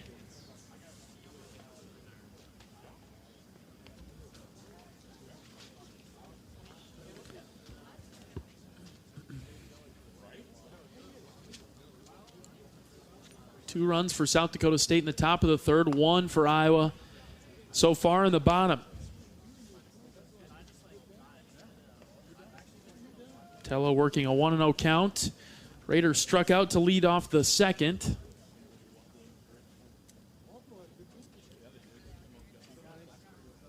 Raider can find some of that grass in the outfield. He lines this into right center. That's down. It's going to get to the wall. DeRiggi round second, headed for third. Coach Heller's going to wave him. Here comes Brennan around third. Throws cut off, but he'll score, and it'll be an RBI double. Raider Tello. It's Tello time right there, and we're tied at 2.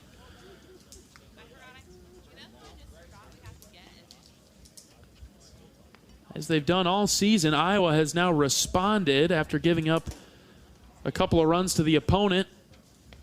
Iowa gets a few of their own. We're tied at 2 in the bottom of the third.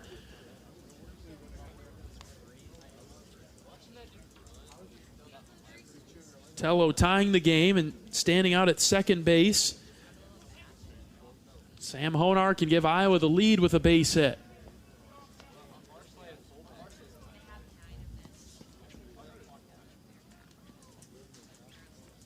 Raider with a good lead at second. First pitch to Honar in the dirt. Got away from McDonald, but Tello can't advance.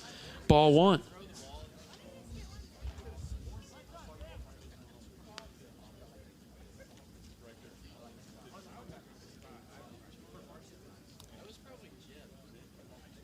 to see how Iowa can play these Jackrabbits with the lead. Honar can give it to him with a base hit. 1-0 is hit in the air down the third base line. Looks like it's going to get out of play, and it does. Counts 1-1.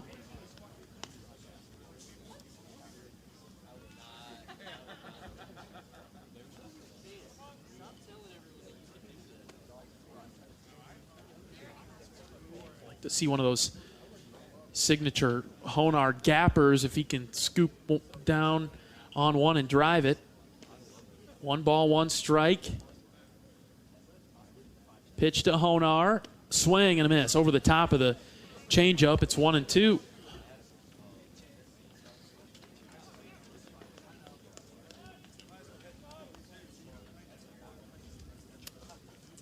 Sam's got a runner out there in scoring position. Tello bouncing around at second. Pitch to Honar. Drives this one down the right field line and just foul. That was close. Would have given Iowa the lead. But he pulled it too much and it spun into the corner foul. We'll do it again at 2-2.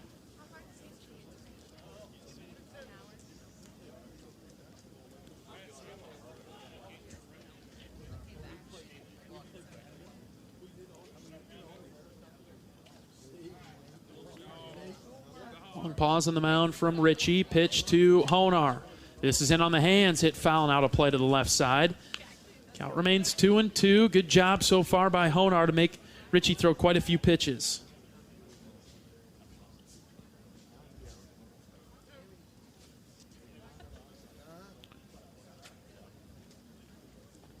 Runners in scoring position. Sam's hitting .389 so far this year. Hits this one just foul again down the first base line. Scattering the ball all around the park right now, but got to find a way to hit it in between the white lines.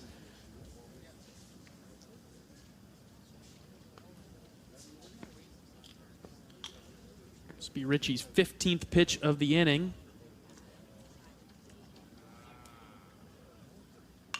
This one's popped up. The catcher will give it a look. The third baseman comes forward. Looks like he's going to have a play on it, and he's got it in foul territory. Honar pops out to end the inning, but the Hawks get their 2 runs back. We're tied at 2, headed to the top of the 4th. Back after this. This is Hawkeye Baseball from Learfield. Woo! Got my nachos, got my big TV, and my favorite chair. It's game time. But you know, the only thing that would make it a little better is if I could listen to my local broadcasters while watching the game. Ah, hello. You must have wished for your game to be synced with TV and radio. I sure did. Do you have a DVR? You bet. Do you have a streaming device? Yeah. Blammo! Your game is now synced. It's that easy. Oh, boy. To see if you can get synced, head to syncmygame.com from Learfield. Syncmygame.com? Syncmygame.com. At Mid-American Energy, we want to help keep you safe around power lines and electrical equipment. Always assume a power line is energized, even if it's on the ground. To avoid the risk of an accidental shock or electrocution, avoid touching a power line with anything. And when you see high voltage warnings on transformers and substations, stay away. We care about you and your safety. Get more tips at midamericanenergy.com. Paid for by the customers of Mid-American Energy.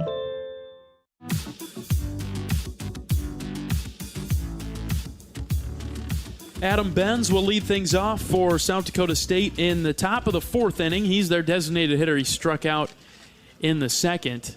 We're all tied at 2.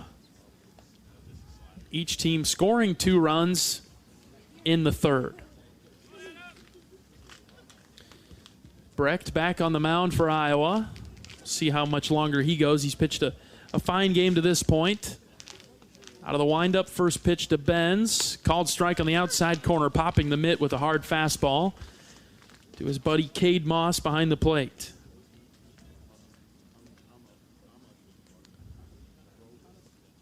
Brecht ready with the next delivery. Right down central, 0-2 rather. The second, the batter gets in the box. Brody is ready. Trying to get in and get out. The 0-2 just high. A little bit off the plate as well, outside, 1-2. Brody with a 1-1 record. That game he had against Texas Tech where he got the loss. This is tapped foul off the end of the bat. It was a good old-fashioned pitcher's duel through the first 5 innings or so, and then the game totally broke open after both pitchers were taken out of the game. Texas Tech ended up winning it 8-3, but at the time that Brody was taken out, it was 1-1, but he had a runner on third. And once we got out of that inning, it given up that run, so it was 2-1, and that's how Brody was credited with the loss. 1 ball and 2 strikes. Next pitch on its way home. Check swing, did not go around. Pitch was close, just a bit high, and it's 2-2.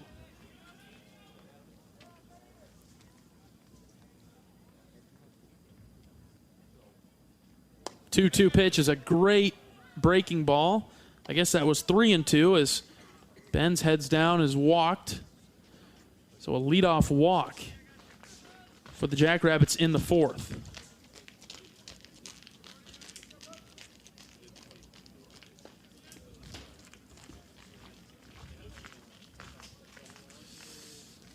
Want to give too many leadoff walks or base runners. First pitch is just outside to Luke Ira, the shortstop for South Dakota State. Haven't seen the Jackrabbits swing the bat too much, honestly. They've taken a lot of pitches early in counts. This one's hit hard into left. It's deep and trouble, and it is off the base of the wall. Rounding third and then stopping there is Ben. Ira is on with a double that he hit to deep left. And so the Jackrabbits have a couple of base runners on in the top of the 4th in this tie game. Nobody out either in the 4th. Bottom portion of the order, 7, 8, 9 coming up now for the Jackrabbits, but they've had some success down here with Bellows getting on and scoring. He's in the on-deck circle. It's Beasley's turn. Breck struck him out in the 2nd. First pitch out of the windup from Brody. Outside, ball 1. Corners are in for the black and gold defensively. Middle infield stays back. We're tied at 2 in the top of the 4th. Next pitch, high and tight, ball 2.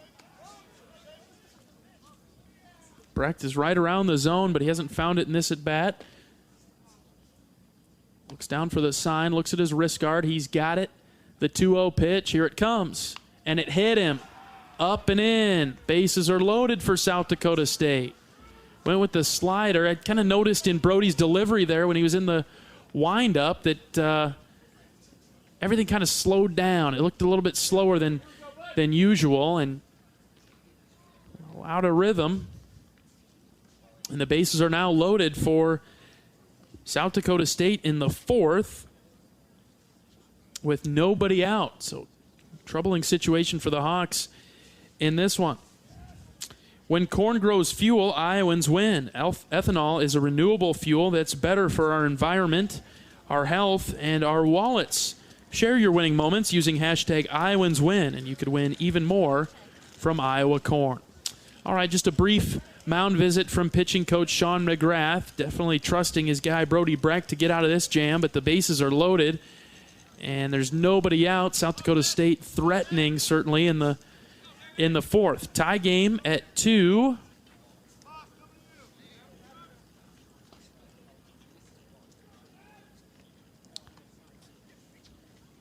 It's Bellows now. He's got a base hit today. Middle infield still staying back. First pitch, swing and a miss. Sharp slider that started right down Main Street and then skirted off the plate outside, but Bellows couldn't lay off, and it's 0-1. Corners are in for Iowa, but middle infield is back. The 0-1 pitch. Swing and a miss, 0-2.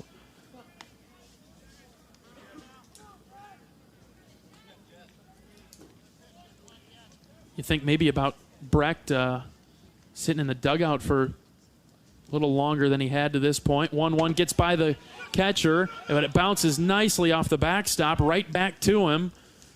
So no runners can advance. All right, that's okay. Caught a break there. The count's 1-2. That was a hard fastball that was low and outside, and there's a lot of room back here for a backstop, but there's a brick or concrete wall not really a pad, and it bounced right off that back to Cade Moss. 1-2 pitch, swing and a miss. Got him to chase it in the dirt. Out number 1 on the strikeout of Bellows. Bases still loaded, 1 down.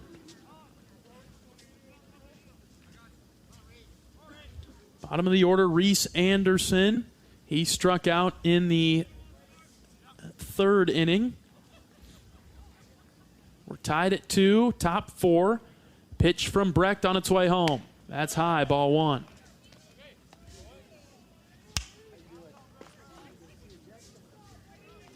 Now you could really use that ground ball to the middle infielders. 1-0 pitch from Brody. Here it comes at the knees, 1-1. Anderson couldn't pull the trigger.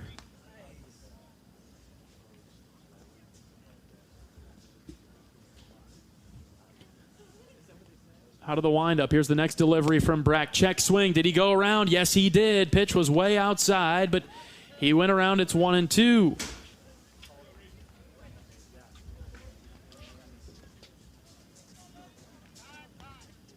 Time called from the home plate umpire.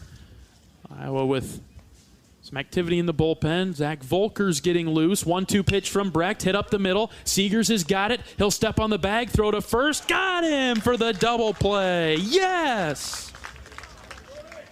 Seegers does it himself, fielding the ground ball, touching the bag, throwing it over to DeRiggi at first, and the Hawks get out of the jam. Bases loaded and nobody out, and they go strike out and then double play to take us to the bottom of the 4th inning, still tied at 2. We're back after this. This is Hawkeye Baseball from Learfield. When you're in the eastern Iowa area, be sure to visit and connect with the official local business partners of the Iowa Hawkeyes. The Hotel at Kirkwood Center, Iowa's premier luxury hotel. The Jill Armstrong team with Skoglund Realty, the area's premier realtor. And Options Exteriors, your preferred local roofing and exterior company. The Hotel Kirkwood, named the Corridor Business Journal's 2022 Best Banquet and Event Venue. And awarded the AAA 4 Diamond Award for lodging. To make reservations, visit thehotelatkirkwood.com or call 877-751-5111 for more information. Knowing that I can make a difference in my patients' lives keeps me motivated every single day. Hi, I'm Dr. Kanya Ferguson at University of Iowa Healthcare. With academic medicine, we see the toughest cases, so we're always innovating. And we bring the best minds together to collaborate, so there's more brain power focused on you. Because that leads to exceptional care for our patients and our community. See how at uihc.org.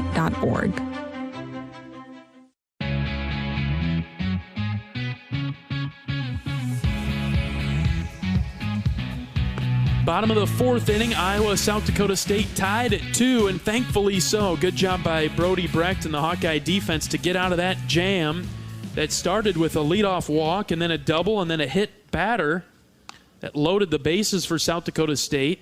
And then Brecht goes with a strikeout of Bellows and then gets the ground ball that Seegers helps him with on the double play, the 6-3 double play. Stop South Dakota State in their tracks. We get to the bottom of the 4th. It's 7-8-9, Mosley, Peterson, Moss. Try to give Iowa the lead after tying things up in the last inning. Warm-up pitches getting wrapped up for South Dakota State's pitcher as we speak. We mentioned Zach Volker was getting loose in the Iowa pen, so we'll see if Brecht comes out for the 5th, but Volker was getting loose. At the game or at home, Wimmer's premium quality hot dogs and sausages will score with family and friends. Take the highest quality beef and pork, and you get the best tasting hot dog.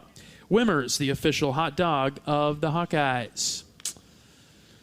All right, here comes Mosley.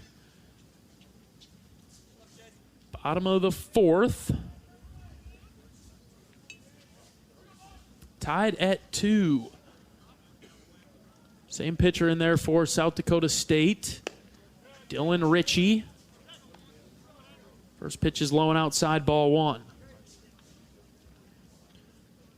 Mosley was hit by a pitch in his only appearance so far.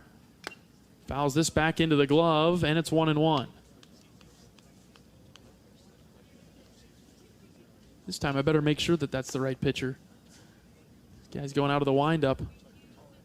1 ball and 1 strike. Mosley hits this foul and out of play to the right side. We do have a new pitcher into the game for South Dakota State, so we'll have to. They all have blue gloves, it seems like. Their pitchers have blue gloves. We'll have to get the stats on him. He's got Mosley down in the count 1-2. And the pitch is way outside. Ball 2.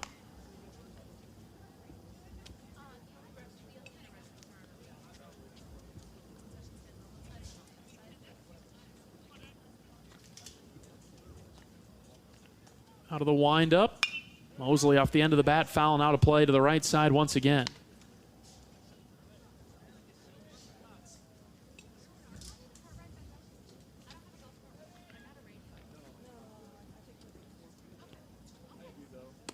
Next pitch is outside to Mosley, and the count is now full. New pitcher's Dane Toman for South Dakota State, 6'2", 190. He's a big, tall righty. Out of the windup, he's ready for the next one. It's on its way to Mosley. It's outside for ball 4. So Mosley's on for the second time today. Without an official at bat. Was hit by a pitch in the second. Now he walks, and it's Peterson's turn. He walked back in the second. Big gap in right center for Peterson. He squares to bunt, pulls it back, and the pitch is low and outside, ball 1. We look at the pitching report on Toman. He goes with quite a few fastballs. I think that's the majority of what we've seen this outing so far. Check on Mosley at first.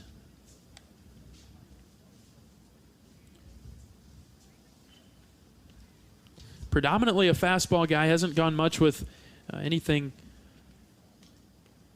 else as Peterson fouls this back over our heads. It's 1-1. When he does go with the off speed, it has a little bit of trouble throwing it for a strike. He doesn't throw many changeups either. He's only thrown a handful, 4 or 5 so far this season, making his 4th appearance. He's got a 9-flat ERA. He's worked 7 innings so far. Counts 1-1 to Peterson. Here's the pitch. That's high, ball 2. Last year, 13 appearances for Toman, a 5.5 ERA. Did strike out 20 batters. This year, he's got more walks in 3 appearances than he did last year in 13. And he walked Mosley. The count's 2-1 on Peterson. Petey drills this one deep left center, carrying well, but the center fielder is under it. He's got it for the first out of the inning. Mosley goes halfway and then back to the bag at first. Bottom of the order, Cade Moss. Here he comes. Moss struck out to end the second. Going for some green grass to advance Mosley. At the top of the order on deck. First pitch to Moss. Nope, they'll check the runner at first. Mosley will dive back in safely.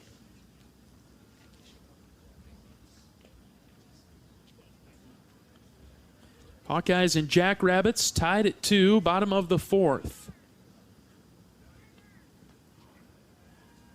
First pitch to Moss is hit foul to the on-deck circle. Looks like he hit it off his foot. He's hopping around out there.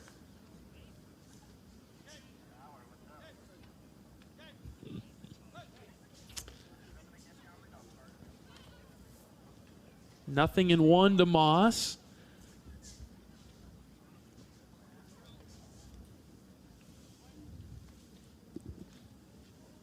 Quick check on Mosley at first. Just as the pitcher came set, he'll force Chase to scramble back there.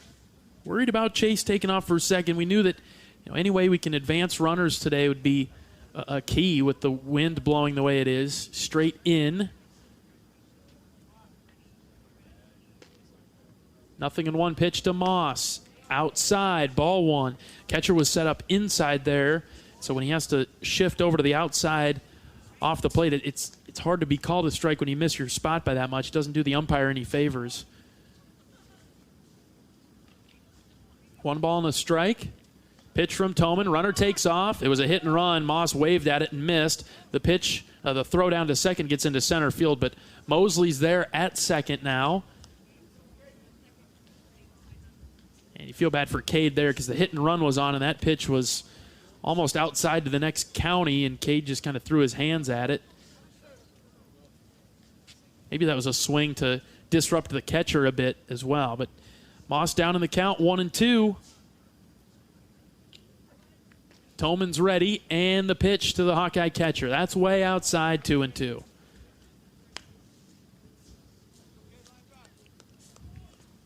Runner in scoring position. Opportunity for Iowa to take the lead in the bottom of the fourth.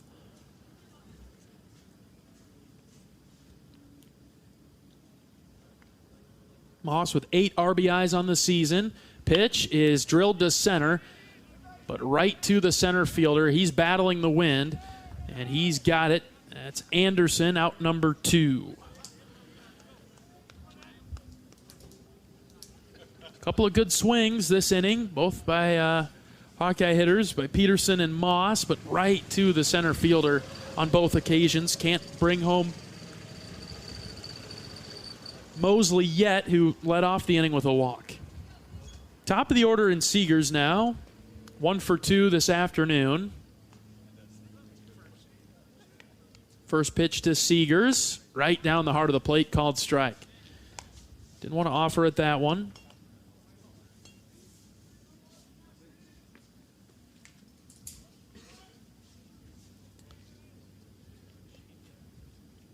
With 2 outs, a single could score that runner in Mosley at second. Toman's 0-1 offering is low and away, 1-1.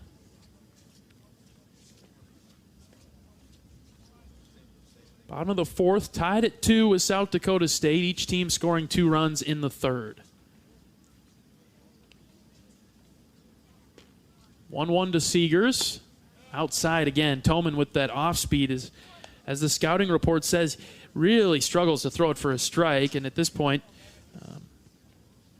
maybe consider going back to the fastball. 2-1.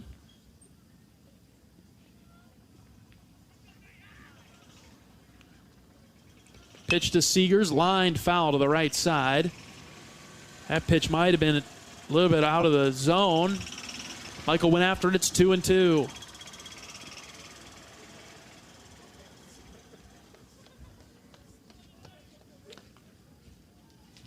Feels like a key part of the game.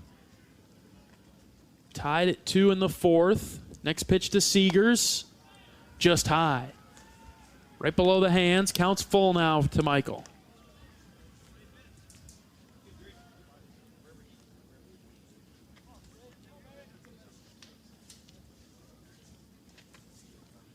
Toman's got the sign that he likes from his catcher.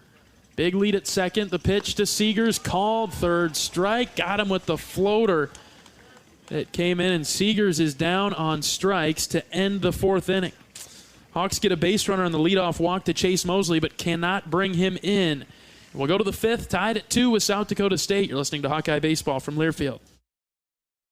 Woo! Got my nachos, got my big TV, and my favorite chair. It's game time. But you know, the only thing that would make it a little better is if I could listen to my local broadcasters while watching the game.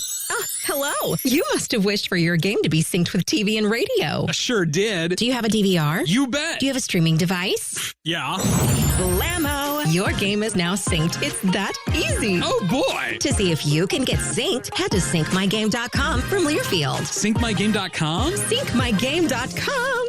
Hey everyone, I'm Mark Wahlberg, and I have some exciting news to share. At Wahlburgers, we are all about bringing the family together to enjoy a great meal and have a great time.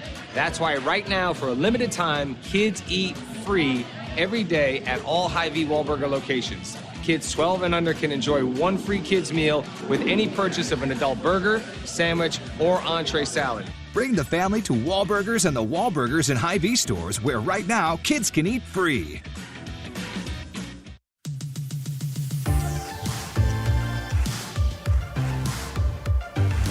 All right, top of the fifth inning from Parkville, Missouri, and Brody Brecht back for another inning of work. Zach Volker is loosening in the Iowa bullpen, and so see how much more of a run Brecht will have. It's the top of the order for the Jackrabbits. Tied at 2.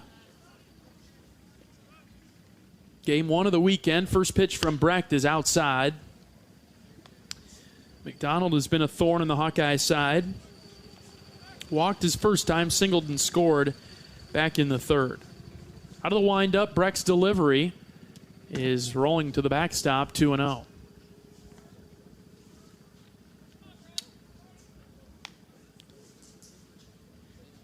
Got to think if McDonald gets on, might have a change. We'll just have to wait and see. Hopefully you don't have to worry about it. Brody will try to fight back. The 2-0 is inside and high, 3-0. Got to be a little bit cautious with the pitchers today. That's something we talked about in the pregame.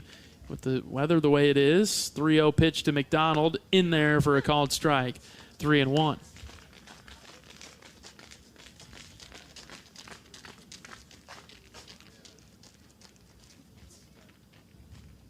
McDonald takes this one just high, ball 4. Brody went with the breaking ball, and it couldn't quite catch the zone, and so the leadoff man is on again for South Dakota State. He's been on every inning so far.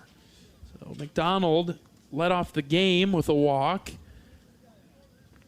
I guess in the second, we had a 1-2-3 inning. So in the second, South Dakota State did not get their leadoff guy on. First pitch swinging is Cade Stuff. He missed everything, and it's 0-1.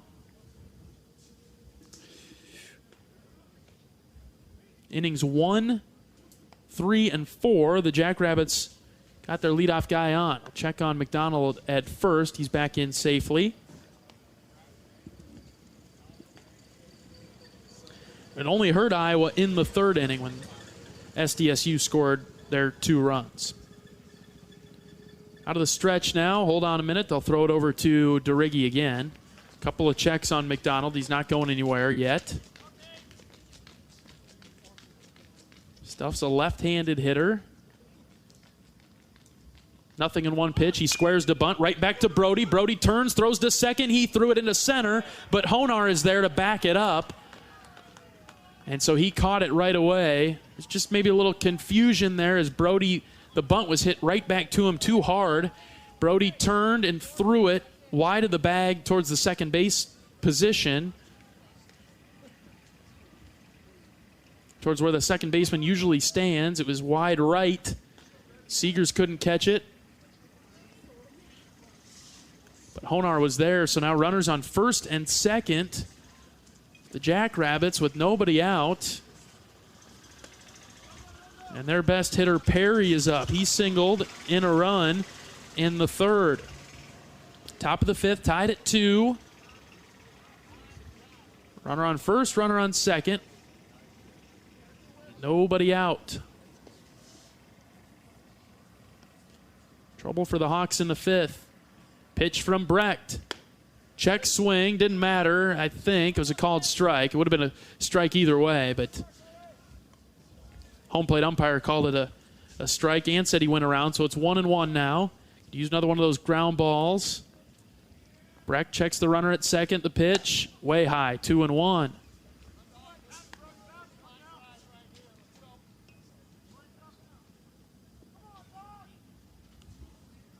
Iowa on their heels a bit again right now in the 5th. Still tied, but South Dakota State threatening. This one is inside, ball 3.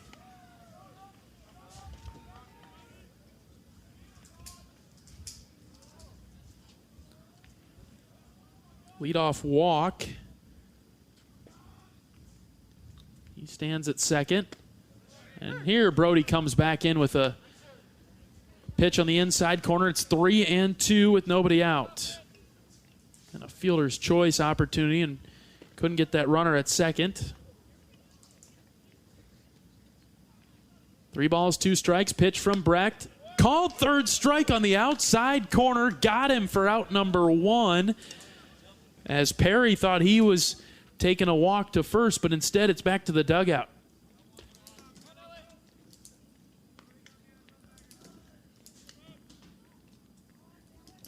When we talked with Coach Heller in pregame, he was reflecting on the win over St. Thomas. Everything was pretty good in that game except for the defense and and the fielding. Hawks have committed 3 errors today. Still something to clean up to this point. Nick Nelson stands in. Still those runners out there at first and second for the Jackrabbits with 1 out. Top of the 5th. Tied at 2. Breck trying to get out of trouble again. This pitch is low and outside. Moss does a great job to backhand it to keep it from going anywhere. It's 2-0. Nelson 0 for 2 today with a couple of soft contact outs to infielders. 2-0 way inside with the breaking ball, and it's 3-0. Brecht in the 80s on his pitch count. Nearing the end of his line today. 3 balls, no strikes. The pitch right down central, and it's taken for a strike, 3-1.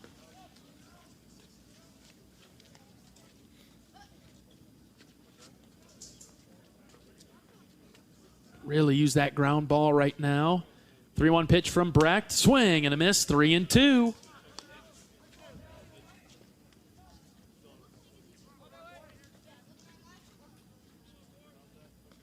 Come on, Brody. Big pitch right here. 3 balls, 2 strikes. Brecht takes a pause. The pitch, here it comes. On the ground to the right side. Honar's got it. Flips it to second for 1. On to first for 2. Got him! Yes! Another double play. This time, Honar to Seegers to DeRiggi, and the Hawkeyes get out of the jam. All right. Bottom of the 5th inning we go. Still tied at 2. Hawkeye bats will try to give Iowa the lead right after this. This is Hawkeye Baseball from Learfield. At U.S. Cellular, we think phones are great, but they're not always great for us. Because while they connect us to so much, they can also distract us from, well, us. The us that actually laughs out loud with each other instead of just texting it. That knows being in the same room doesn't always mean being together. So let's find us again by putting our phones down. Not forever, just for 5. 5 days, 5 hours, even 5 minutes. Join U.S. Cellular in the Phones Down for 5 challenge. Find out more at uscellular.com/findus. When you're in the eastern Iowa area, be sure to visit and connect with the official local business partners of the Iowa Hawkeyes. The Hotel at Kirkwood Center, Iowa's premier luxury hotel, the Jill Armstrong Team, Wisconsin Realty, the area's premier realtor, and Options Exteriors, your preferred local roofing and exterior company. Jill Armstrong and her team strive to make every buyer and seller at ease with the real estate process. Contact the Jill Armstrong Team, Wisconsin Realty, for all of your real estate needs. Call 319-631-5455.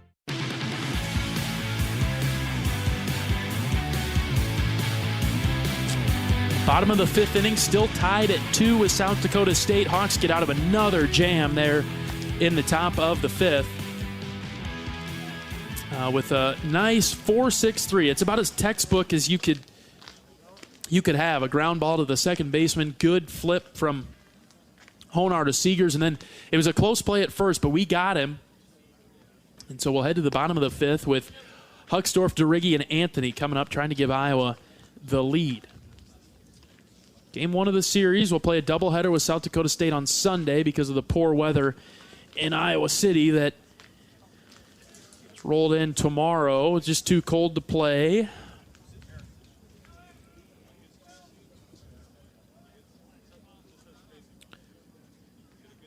First pitch to Hucksdorf is hit on the ground and threw into left field. Base hit to start off the inning for Iowa as Hucksdorf gets on in the 5th.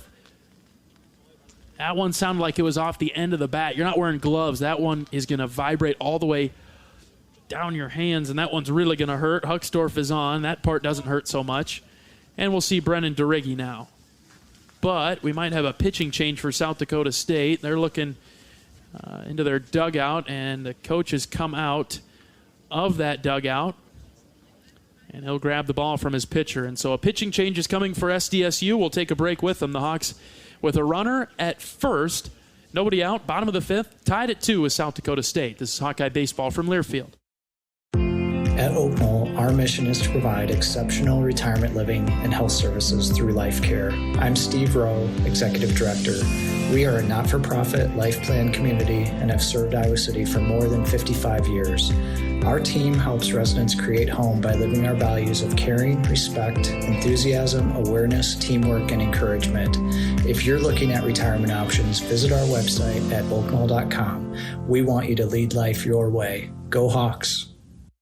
At US Cellular, we think phones are great, but they're not always great for us. Because while they connect us to so much, they can also distract us from, well, us. The us that actually laughs out loud with each other instead of just texting it. That knows being in the same room doesn't always mean being together. So let's find us again by putting our phones down. Not forever, just for 5. 5 days, 5 hours, even 5 minutes. Join US Cellular in the Phones Down for 5 challenge. Find out more at uscellular.com/findus.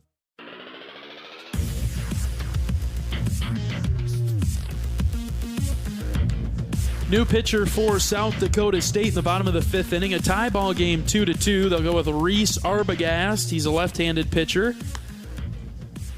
with a fastball that comes in below 85 miles an hour. So South Dakota State's sort of turned this into a bullpen game to this point. He likes to really pound the edges, but his fastball only gets up to about 85 miles an hour.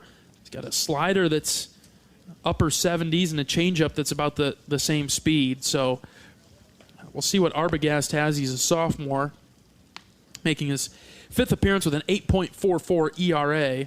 He's thrown 10 2/3 innings, given up 16 hits. He has struck out 13 batters. It just doesn't really walk anybody. So he throws it around the strike zone. And so we'll see what Arbogast has and if Iowa can hit him. Going to have to be patient, but he throws it around the strike zone. So a good moment for Iowa hitters. It'll be DeRiggi, Anthony, and Tello that are due up now that Huckstorf's on first. Now let's look around some scores from the basketball world. The women's basketball team for Iowa, they're hosting the first and second round of the NCAA tournament because of their 2 seed. And they're taking it to 15th seeded Southeast Louisiana right now. Played 3 quarters at Carver. Iowa up 77-41. The Iowa men fell to Auburn last night in the first round of the NCAA tournament. They're out and concluding their season with a 19-14 record. Close game in the first half. Auburn broke it open, led by 17 before Iowa came back, ended up losing by 8. All right, we're ready for Arbogast and DeRiggi. First pitch to DeRiggi is high and tight, ball 1.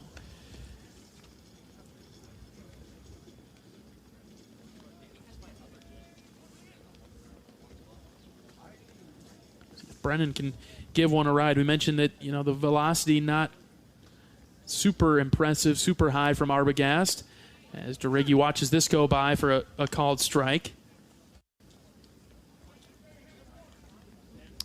Evening the count at 1. Nobody out in the Hawkeye 5th. Tied at 2. Runner on first is Huckstorf after he singled through the left side. Check on Kyle at first. He gets back without a slide.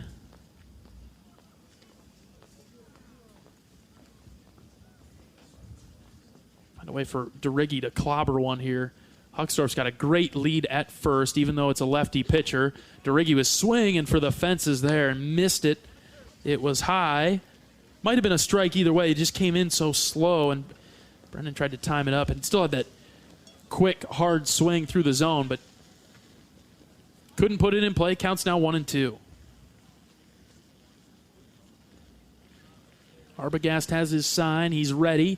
Catcher setting up inside, and they'll throw it over to first. Huckstorf not challenged by that pickoff move. He's back okay.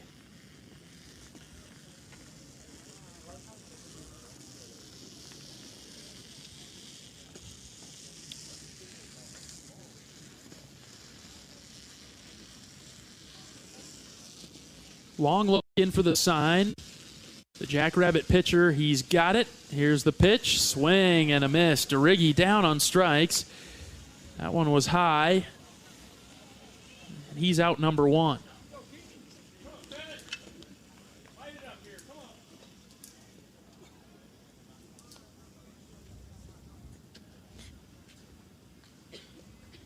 Some clouds have moved into the area as Keaton Anthony stands in.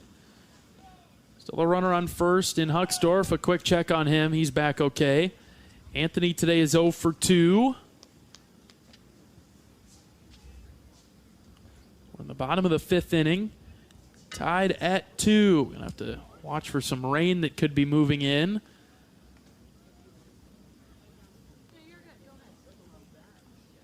Long pause on the mound. Next first pitch now to Anthony is way outside, ball 1. That'd be about the last thing we'd need is a little rain on this trip, huh? Don't want to jinx that one. Started as a sunny day here in Parkville, Missouri. Trying to get out of the bad weather in Iowa City. This pitch is low and in. Ball 2 to Anthony.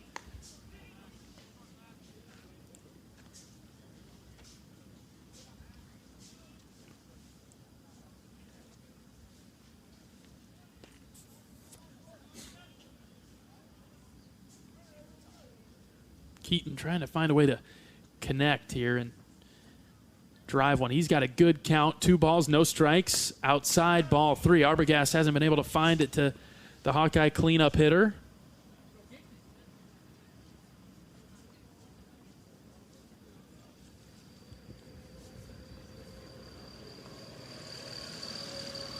Three balls, no strikes. Got to assume that Keaton probably has the red light, but maybe could be green. 3-0 pitch is downstairs, ball 4. Red light the whole way there, and Anthony is on with the 1-out walk. It's Tello's turn. Hucksdorf singled in the to lead off the 5th, and DeRiggi struck out. Anthony's now walked. Here's Raider Tello. This is a good part of the Hawkeye order. They got 2 on, 1 out. South Dakota State and Iowa tied at 2, bottom of the 5th.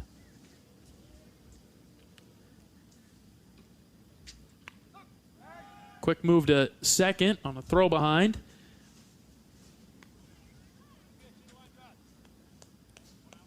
Hucksdorf's back there. Tello today 1 for 2, struck out in the second. RBI double in the 3rd.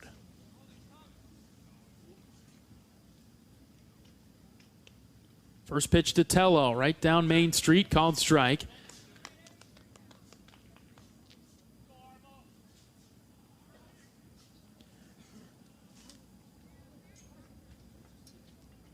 Tello really barreled that one up back in the 3rd inning. Trying to find some outfield grass here. Taps this foul off the end of the bat to the right side. He's down in the count 0-2.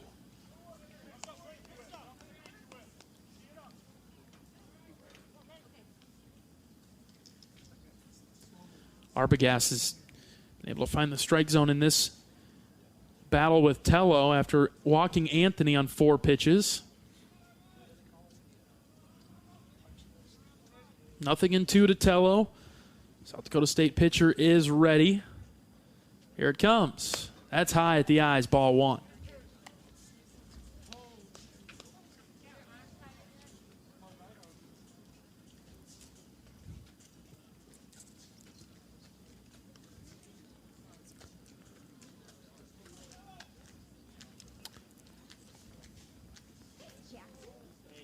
Ready for the next pitch to Tello. It's outside. Raider does a great job to lay off of that one. A little 2-seam action from the lefty Arbogast, and just stayed outside the whole time. 2 balls, 2 strikes. Big spot here for Raider in the 5th. Trying to give Iowa the lead. 1 out, base hit could give the Hawks the lead if it's hit in the right spot. 2-2 to Tello. Back to the pitcher. Throw it to second for 1. On to first for 2. Instead, a double play ends the threat, and we'll go to the 6th inning, still tied up with South Dakota State. 2 apiece. You're listening to Hawkeye Baseball from Learfield. At Oakmall, our mission is to provide exceptional retirement living and health services through Life Care. I'm Steve Rowe, Executive Director. We are a not-for-profit life plan community and have served Iowa City for more than 55 years. Our team helps residents create home by living our values of caring, respect, enthusiasm, awareness, teamwork, and encouragement. If you're looking at retirement options, visit our website at oakmall.com. We want you to lead life your way. Go Hawks! Woo! Got my nachos, got my big TV, and my favorite chair. It's game time. But you know, the only thing that would make it a little better is if I could listen to my local broadcasters while watching the game. Oh, hello. You must have wished for your game to be synced with TV and radio. I sure did. Do you have a DVR? You bet. Do you have a streaming device? Yeah. Blammo! Your game is now synced. It's that easy. Oh, boy. To see if you can get synced, head to syncmygame.com from Learfield. Syncmygame.com? Syncmygame.com.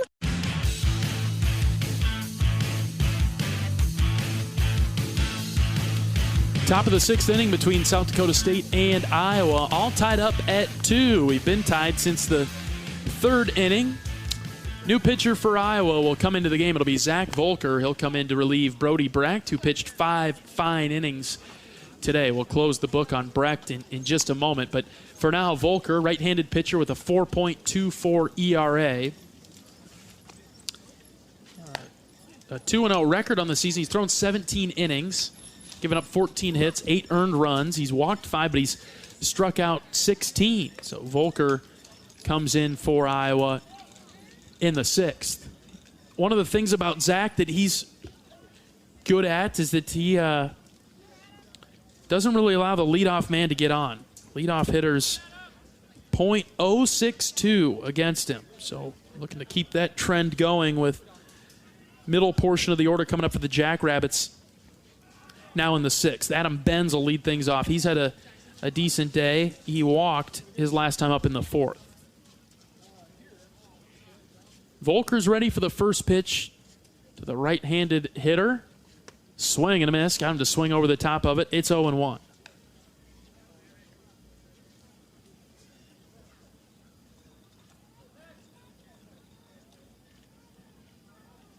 Out of the windup. Next pitch on its way home. Called strike. Outer half of the plate. Good job by Volker to work an 0-2 count. Zach's rebounding from the Texas Tech series. 0-2 pitch. Just high. Was in a good spot. Baines didn't swing at it. It was close, but just high. 1-2. Out of the windup and the pitch. Check swing. He went around. You bet. Strike 3. Volker with a nice start to the 6th. Zach, when he's in the windup, he'll step to his left with his left foot and sometimes just kind of hold it there and then begin the rest of his motion towards home. That maybe disrupts the rhythm of the hitter a bit. That time Baines, he tried to go with a check swing. He couldn't hold up, couldn't pump the brakes in time, and he's out number 1. First pitch from Volker's popped up on the right side. Mosley will give chase towards the line. Looks like he's camped under it, out of our view a bit, and he's got it for out number 2.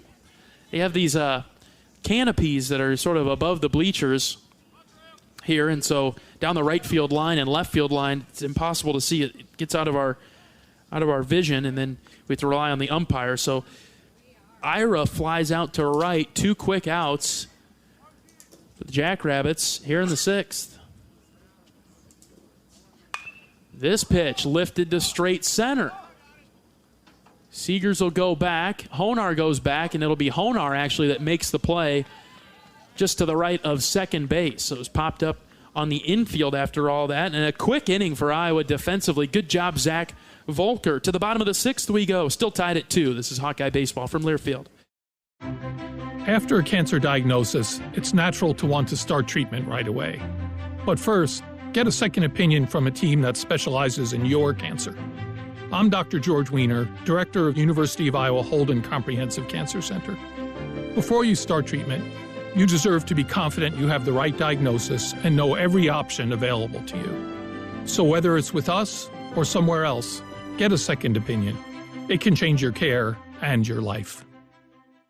When you're in the eastern Iowa area, be sure to visit and connect with the official local business partners of the Iowa Hawkeyes. The hotel at Kirkwood Center, Iowa's premier luxury hotel. The Jill Armstrong team with Skogman Realty, the area's premier realtor. And Options Exteriors, your preferred local roofing and exterior company. Handling all of your exterior needs from roofing, siding, windows, and gutters, they've got you covered. Providing free damage inspections and help filing insurance claims. Call 319-343-6376.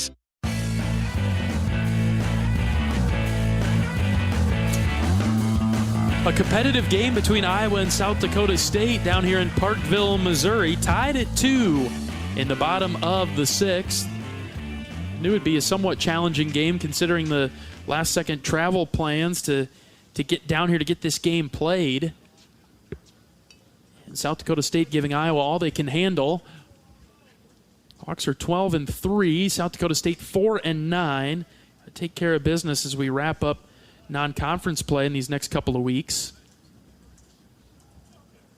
Honar will be the first hitter of the inning against Arbogast. First pitch is bouncing off the plate for ball 1.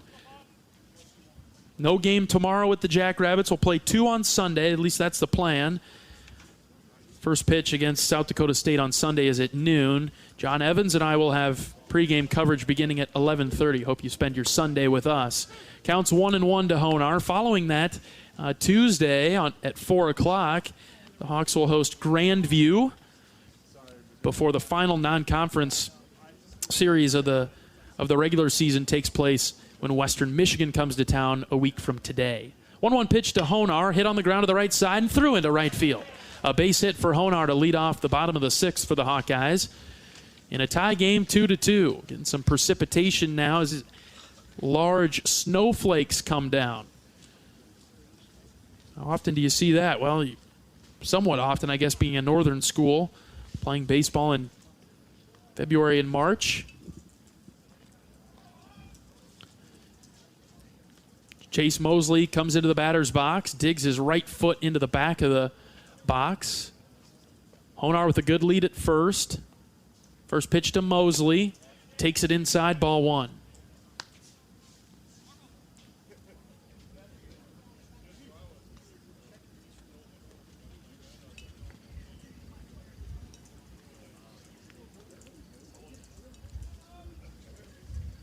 Arbogast with a long look. Now it comes set. Stares down Honar at first. Pitch to Mosley. Low. Ball 2.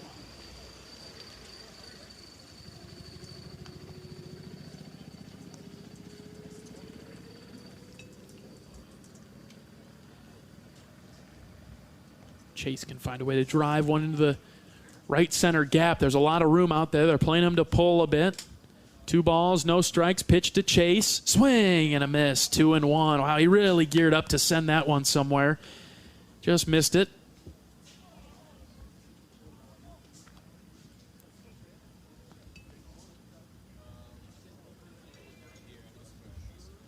Snow starting to fall a little heavier now.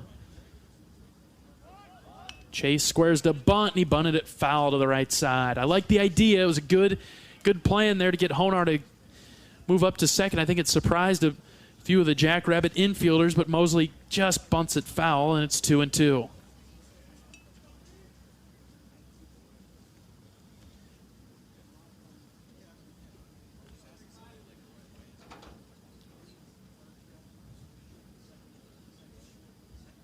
Arbogast ready, long pause, 2-2 pitch. That's high. Chase lays off it, and the count is full.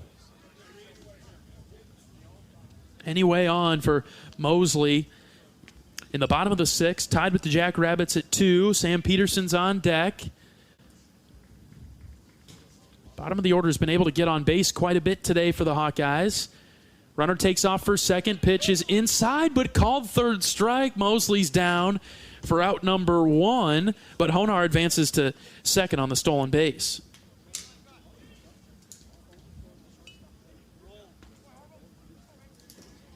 Chase thought he had earned ball 4 there, but a pitch floated in on the inside corner. You know, you have a little bit of a hard time deciphering on whether or not this is a fastball or a changeup. coming in from Arbogast look about the same. Peterson will stand in. South Dakota State and Iowa deadlocked at 2. Bottom of the 6th. The runner in scoring position is Honar. How about a base knock from Petey? Pretty good with runners on second or third. A .429 average. And Peterson swings through this one. 0-1.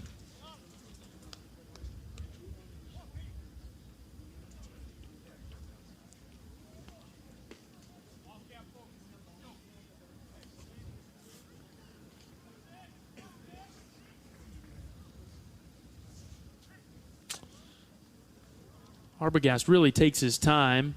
Pitch to Peterson is high and outside. I'm not sure if they're keeping track of the 20 seconds, honestly. It feels like he's taking a little bit more than 20 seconds, but Peterson trying to make him pay. 1 ball, 1 strike. Runner on second and 1 out.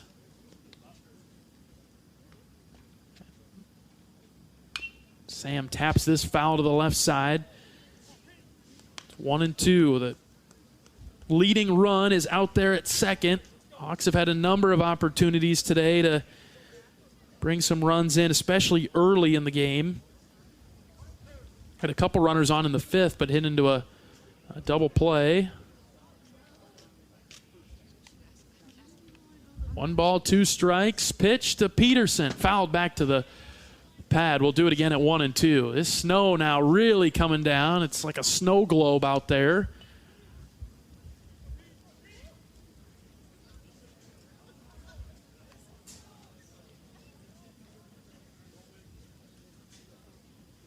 Thought we could get out into some better weather. I think it's the second year in a row that Iowa's played in a game where the snow has started to come down. Next pitch from Arbogast. Swing and a miss. Peterson down on strikes for out number 2. And before Cade Moss comes in, let's pause 10 seconds for station identification. This is Iowa Hawkeye Baseball.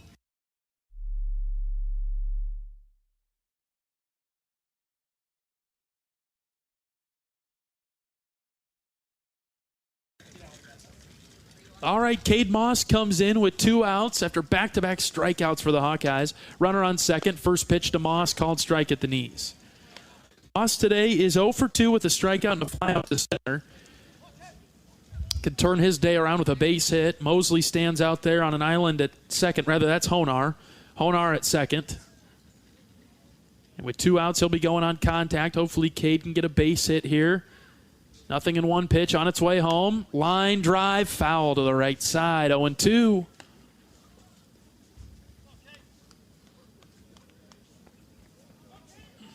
Moss has been one of those good hitters for Iowa with 2 strikes. He's a .250 hitter with 2 outs, but a warrior with 2 strikes. And that's where he's at right now. No balls, 2 strikes, 2 outs. Honar at second. Tied at 2 in the 6th. The pitch to Moss. High and outside. Ball 1.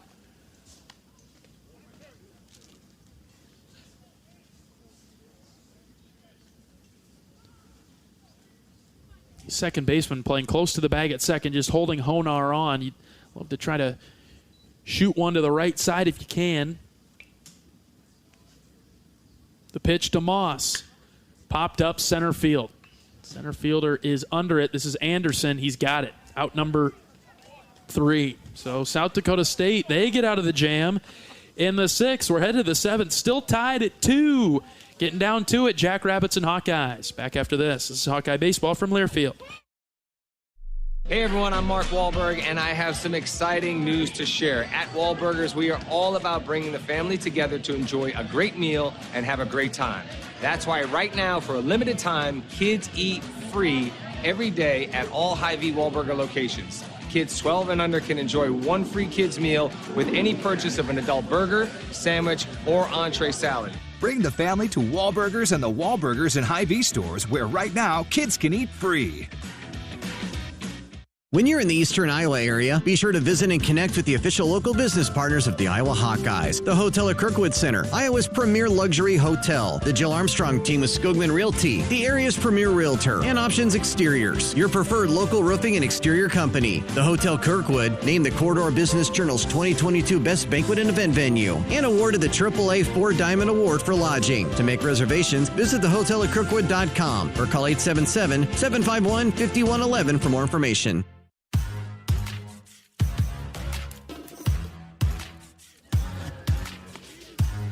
Top of the 7th inning in Parkville, Missouri. Iowa and South Dakota State tied at 2. Zach Volker on the mound for the Hawkeyes. He was outstanding in the last inning. He set down the Jackrabbits in just about 6 or 7 pitches.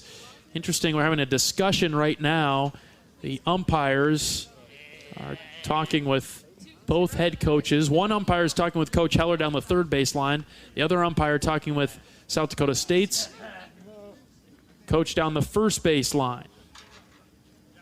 Not sure what that decision will be. We're probably not going to let us know, and hopefully that message gets relayed to us at some point. But for now, we're heading to the 7th, and we're tied at 2. Iowa and South Dakota State. The Jackrabbits are 4-9, but they just broke a 6-game losing streak, taking down St. Louis U in the midweek.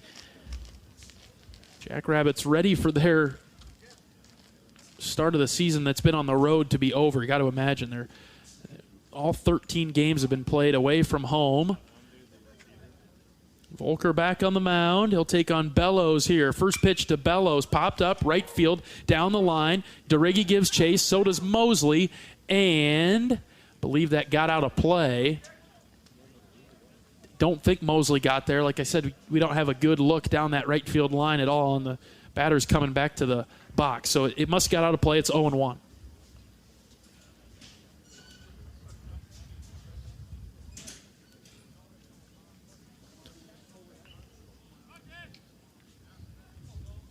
Volker with a strikeout to start the 6th, and then a pair of flyouts on nearly consecutive pitches. 0-1 pitch on its way home. This is just outside. It's 1-1. Snow continuing to come down and down here in Missouri. 1-1 pitch from Volker. Inside corner. Nice pitch there. 1-2. Had Bellows fooled. He wasn't going to touch that one.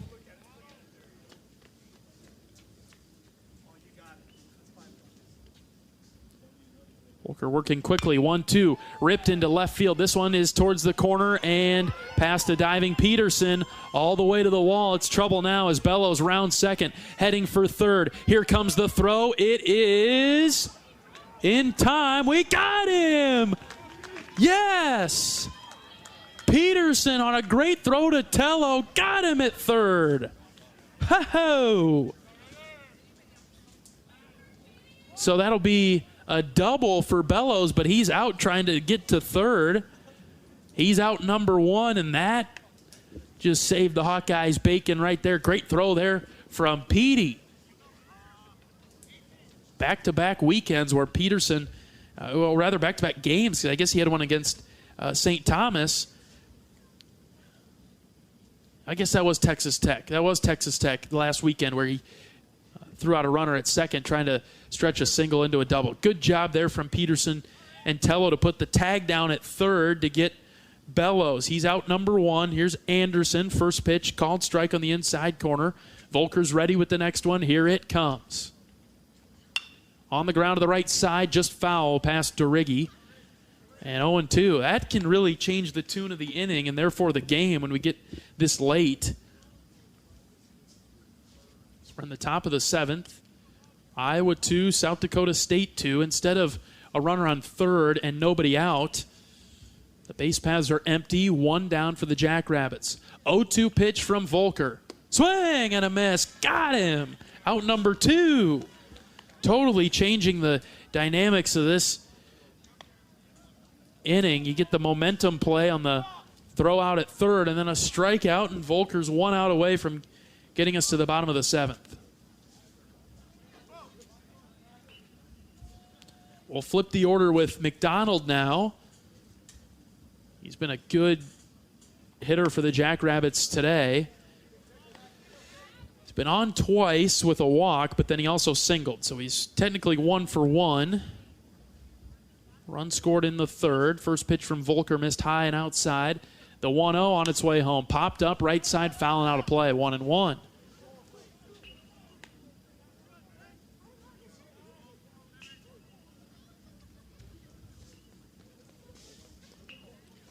It will be the top of the order coming to the plate for Iowa in the 7th. When we get there, hopefully we get there still tied. Volker with the pause, the windup, the pitch. Called strike on the outside corner. Got that one, 1-2.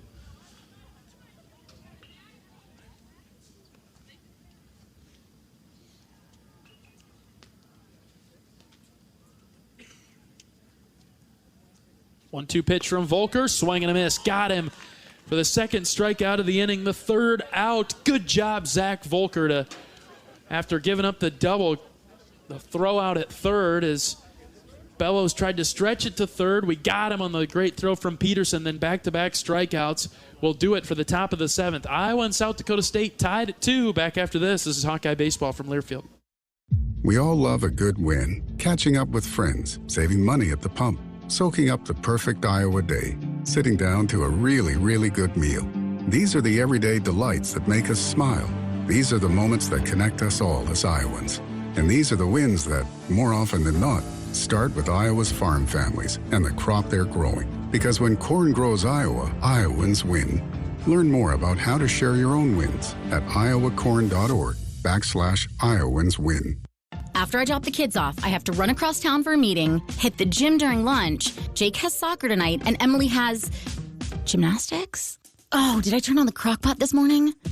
With a never-ending to-do list, it's easy to forget something important, like setting up a life insurance plan with Shelter Insurance. Your local Shelter agent can show you how to create a safety net for your family. Don't let life get in the way of what's most important. Visit shelterinsurance.com to learn more. Shelter Life Insurance Company, Columbia, Missouri.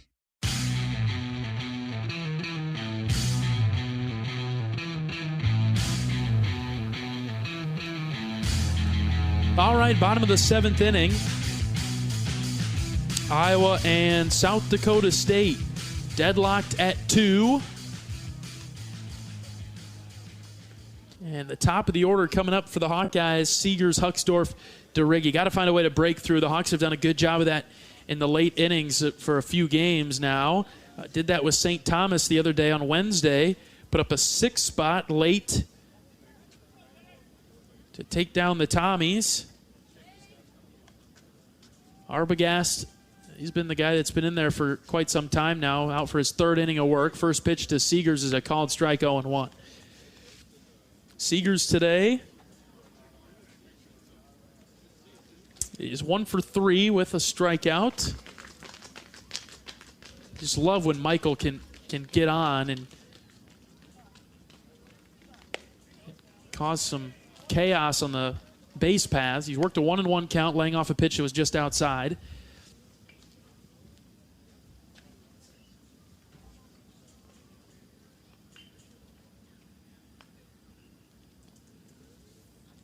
Really playing Michael to pull here. 1-1. Seegers takes this inside ball, too. I think that might have something to do with the fact that Arbogast just throws a little bit softer than any other pitchers that have been in the game today, and so Iowa hitter's probably going to be out in front. Counts 2-1 to Seegers. Arbogast is ready in the pitch. That's in the dirt, ball 3.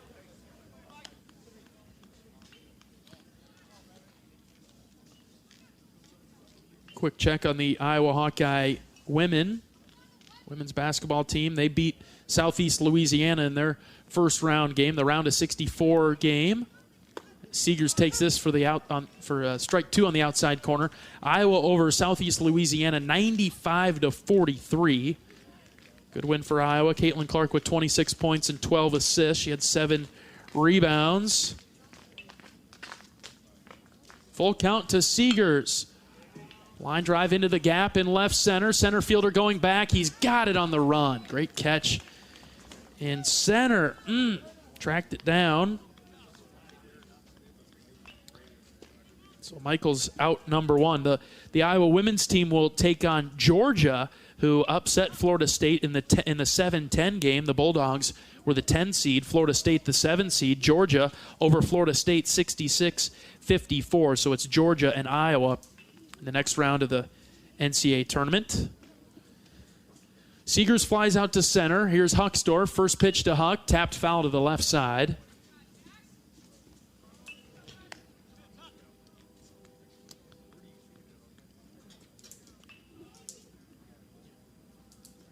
Snow is stopped for now. Got some good pictures out there. Be posted on the social media account. This is off the end of the bat, and it gets down into the corner and right. Huckstorf is rounding first, headed for second. Here he goes. Here comes the throw. It's late. It gets by the second baseman for a moment, and then Huckstorf will stay put at second. A one-out double for the Hawkeyes center fielder, and he's got his third hit of the game. Good job, Kyle Huckstorf. He's in scoring position. Chance for Iowa to take the lead if we could find a way to bring him home. Hawks have left on 7 base runners today.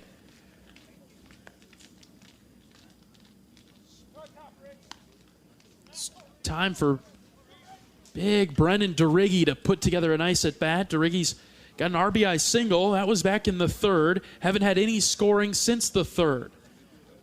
Currently tied at 2 in the 7th. Trying to figure out our Fridays.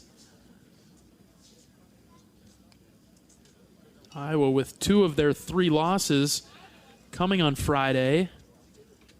First one to Sam Houston. The next one to Texas Tech. Sam Houston beat Iowa on the Friday game of the Round Rock Series 6-0. Texas Tech beat Iowa 17-5 last Friday. So Iowa working on their Fridays in the weekend series. Those are important. You get on the right foot. So far in a tight, competitive game with South Dakota State. All tied at 2 right now. DeRiggi can change that if he can drive in Huckstorf after he just doubled.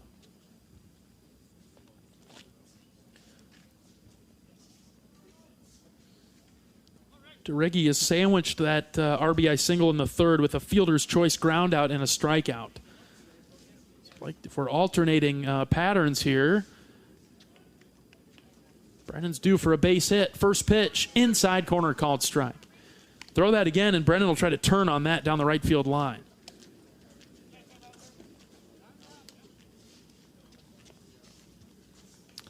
Now we'll have a brief pause. And after one pitch, South Dakota State pitching coach is coming out to talk with his pitcher on the mound, something to discuss, maybe to get enough time for their pitcher to get loose, whoever their next one may be. Hawk fans, experience your home away from home at Coralville's finest all-suite hotels, Homewood Suites and Home 2 Suites by Hilton. They each offer guests spacious suites, complimentary breakfast, 24-hour fitness center, pool, hot tub, guest laundry, convenient locations. Let their warm and friendly staff take care of you and your family when you visit Hawkeye Country. All right, long mound visit still going on out there. The umpire is making his walk out there to go break it up. 0-1 is the count on DeRiggi. 1 away in the Hawkeyes 7th. Huckstorf stands at second. And a couple of times where Iowa's had these runners in scoring position, but not been able to drive them in with the exception of the third inning. No balls, 1 strike to the Hawkeye first baseman. Arbogast is ready. Pitch to DeRiggi. That floats outside. Good snag by the catcher to keep it from getting away. It's 1-1.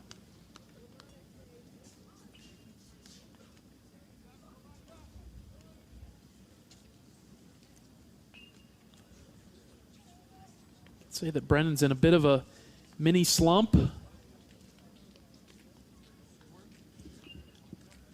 Snap out of it with a base hit that could give Iowa the lead. 1-1, outside corner, it's 1-2.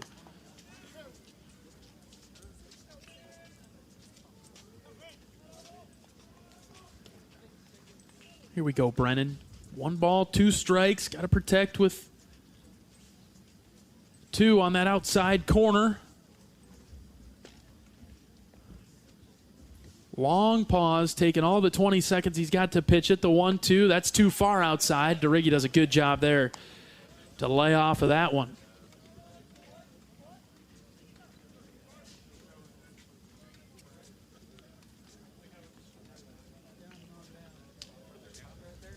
A base hit from DeRiggi could break the tie that we've been stuck in since the 3rd inning. Huckstorf at second. He's got a good lead. 2 balls, 2 strikes. Here it comes to DeRiggi. That's way high, ball 3.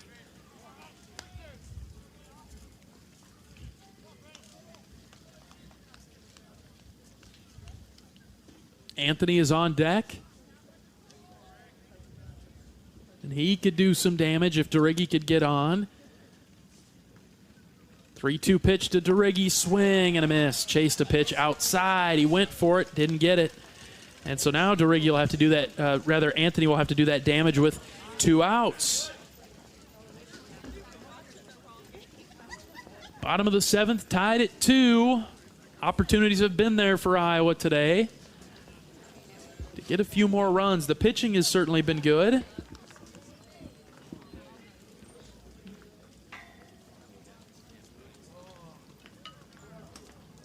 Iowa's had base runners. Trying to drive them in right now. Next pitch to Anthony, fouls it back. 0-1, ricochets off the screen to the right. Get to a point where you're so used to seeing upper 80s, low 90s from a fastball, and then from Arbogast, you're seeing 82, a little bit lower in the velocity department. Huckstorf still out there at second. The 0-1 to Anthony. That's high. Ball 1.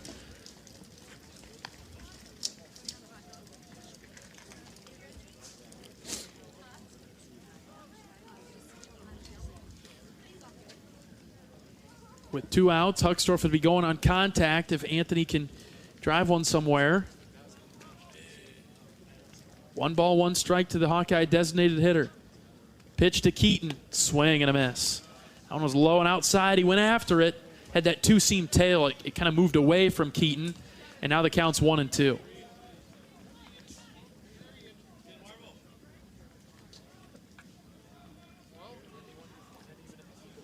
How about one of those 2-strike, 2-out clutch hits for the Hawkeyes? It would give them the lead if it's hit in the right spot. Arbogast is ready. Pitch to Anthony. Pops it up, fouling out a play to the right side. We'll do it again.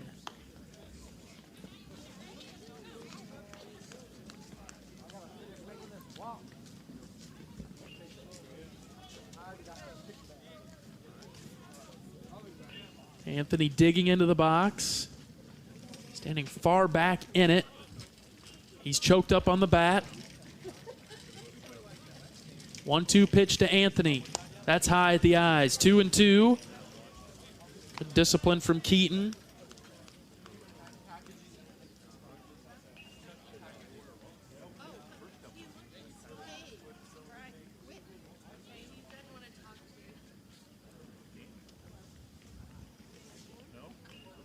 Chance for Iowa to get the lead with a base hit. 2-2, that's in the dirt. So the count's now full.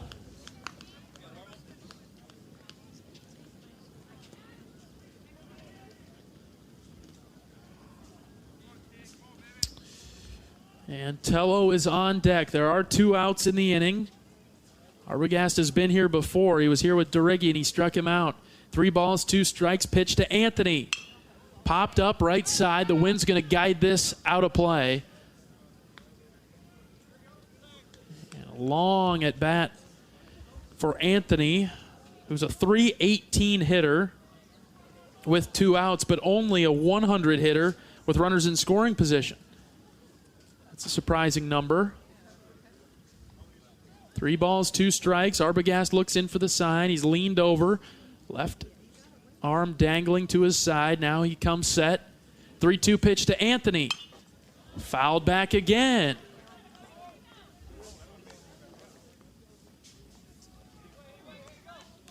Big time battle. Win it, Keaton. Win it.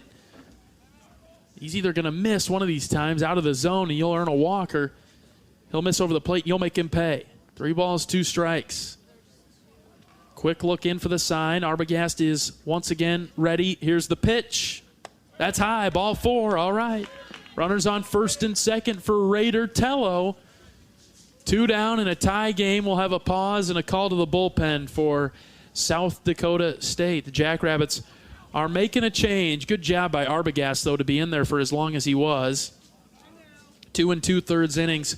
Struck out 4 Hawkeyes, gave up 2 hits. He's got the runners on first and second. Those will be his as a new pitcher is coming into the game for South Dakota State. Iowa and South Dakota State tied at 2, bottom of the 7th. Runners on first and second, 2 outs. We'll take a pitching change break. Back after this. This is Hawkeye Baseball from Learfield. Hey everyone, I'm Mark Wahlberg, and I have some exciting news to share. At Wahlburgers, we are all about bringing the family together to enjoy a great meal and have a great time. That's why right now, for a limited time, kids eat free every day at all Hy-Vee Wahlburger locations. Kids 12 and under can enjoy 1 free kids meal with any purchase of an adult burger, sandwich, or entree salad. Bring the family to Wahlburgers and the Wahlburgers and Hy-Vee stores, where right now kids can eat free. You probably know that a natural gas leak smells like rotten eggs. But what does a gas leak look or sound like? If you hear a whooshing or hissing sound, see dirt, dust, or water spraying from an area, or you get dizzy or queasy, leave the area immediately. Then call 1-800-595-5325 once you're safely away. See MidAmericanEnergy.com for more safety tips. Paid for by the customers of Mid-American Energy.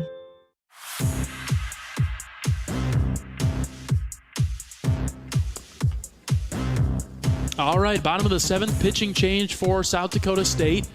Iowa has runners on first and second with 2 outs. Hawkeyes and Jackrabbits tied at 2. New pitcher into the game for the Jackrabbits is Dylan Dreesen.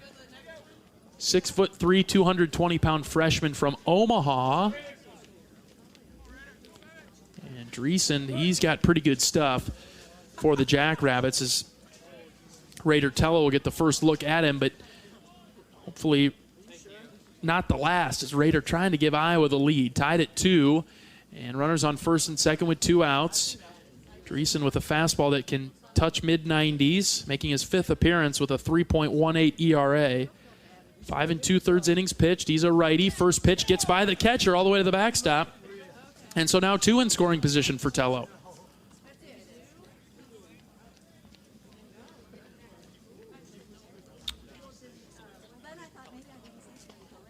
Dreesen has struck out 11 batters through those 5 2/3 innings.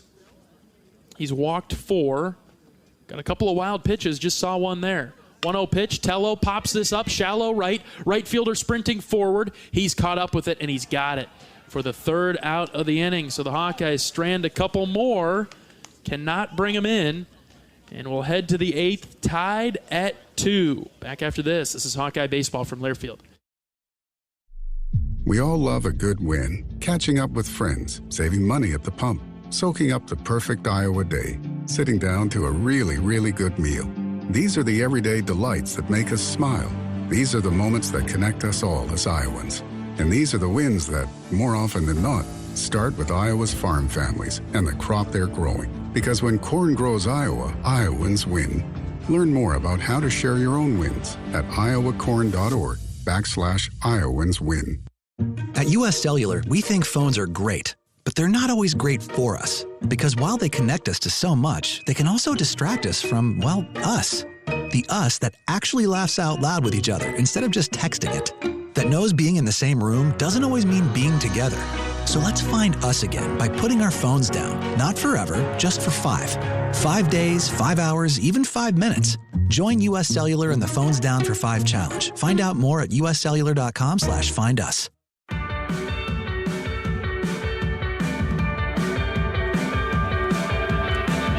We've played 7 in Parkville, Missouri, and haven't figured much out to this point. We're tied at 2 with South Dakota State.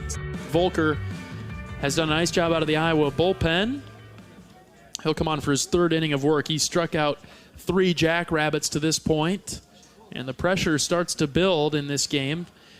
Neither team scored in the first 2 innings. Both teams scored 2 runs in the 3rd. Since then, a bunch of zeros on the scoreboard. South Dakota State with 2 runs on 5 hits. They've played clean baseball defensively. They've left 5 runners on. Iowa, a little bit of a different story. 2 runs, 7 hits, committed 3 errors, and left 9 on.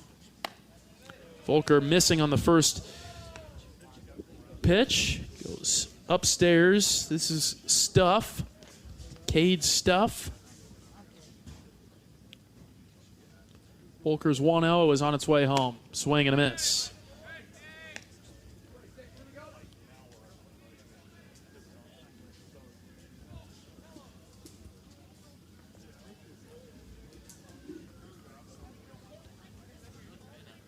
Counts even at 1-1. Nice pitch from Volker on the outside corner. Backdoored him with a breaking ball. 1-2. Game 1 of the series with the Jackrabbits today. Games 2 and 3 will be on Sunday. 1-2 pitch is a fastball outside. Volker overthrew it just a little bit. Counts back to even at 2.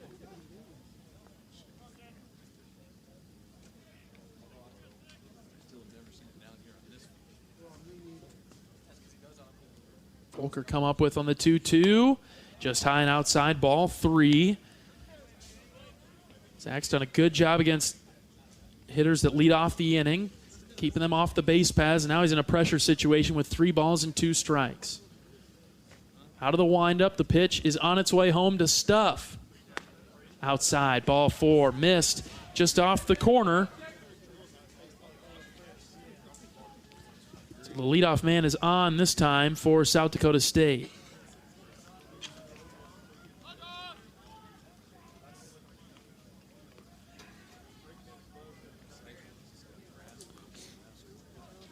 That'll bring up Perry. Iowa's done a pretty good job on him, although he has an RBI single. Runner on first. First pitch to Perry. Loops in for a called strike. Inner portion of the plate, 0-1. Could use a ground ball. The Hawks have turned a couple of double plays today.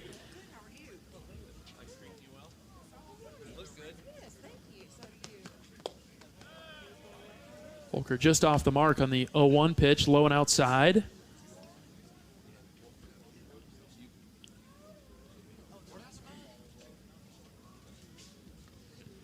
One and 1 is the count. Moss sets up a bid outside. Volker with a long pause. The pitch inside. And it's 2-1.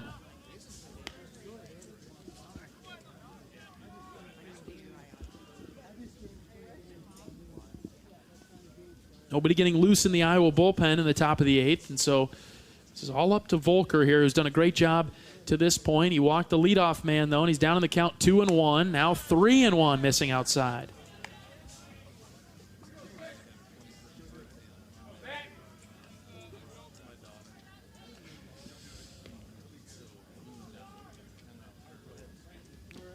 Perry's a hefty specimen in the plate. This one hit him. Perry, big first baseman. And he's on first now, and the Hawks are in trouble to start the 8th. That was definitely going to be ball 4, and he took it off the shoulder. John and I joke about that sometimes. It just doesn't make a lot of sense to get hit by a pitch when you can take it, get out of the way, and get the same result by standing on first, but it's just something that we joke about of a pitching mound visit from Sean McGrath. He'll go out there and talk with Zach Volker, who has walked and now hit back-to-back batters to put trouble on the base paths. University of Iowa Healthcare has the game plan for your same-day healthcare needs. If you need treatment for a common illness or minor injury, visit one of several UI Quick Care or Urgent Care locations throughout the Iowa City and Cedar Rapids corridor. Their care and expertise will help you get back in the game. UI Healthcare is proud to sponsor your Iowa Hawkeyes. All right, Nick Nelson is up. Runners on first and second for the Jackrabbits. Top 8 tied at 2. Pressure situation for the Hawkeyes now.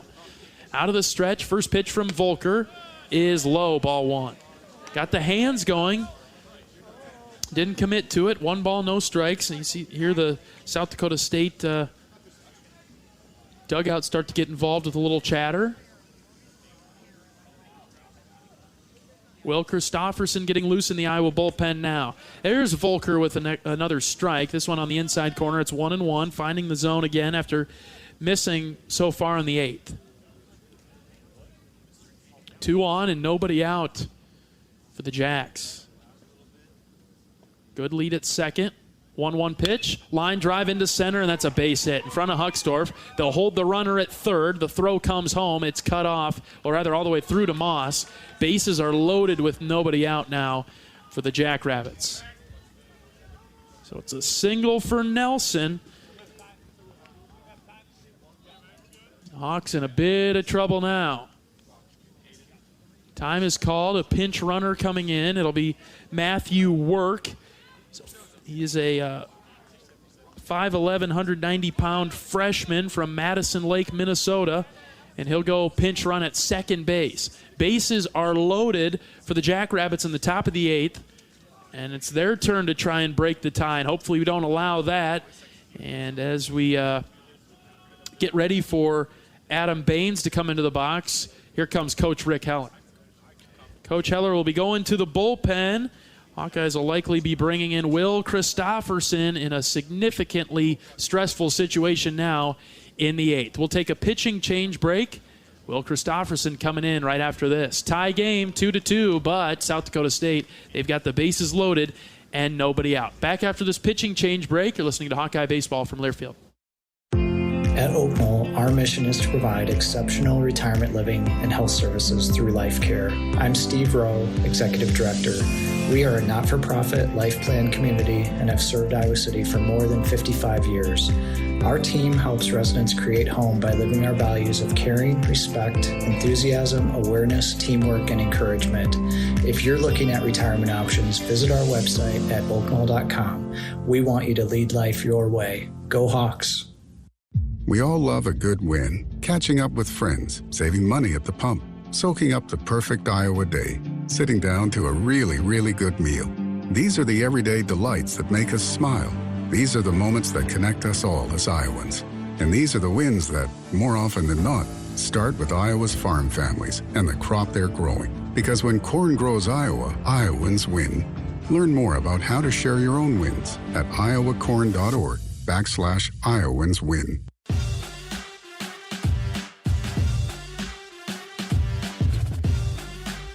All right, a pitching change for Iowa in the top of the 8th inning. Hawks in danger now with South Dakota State as the game is tied at 2, but the bases are loaded and nobody out. So the Hawkeyes go with Will Christofferson. Christofferson making another appearance. He's thrown 7 1/3 innings. He's got a 1-0 record. He's walked 3, but he's struck out 15.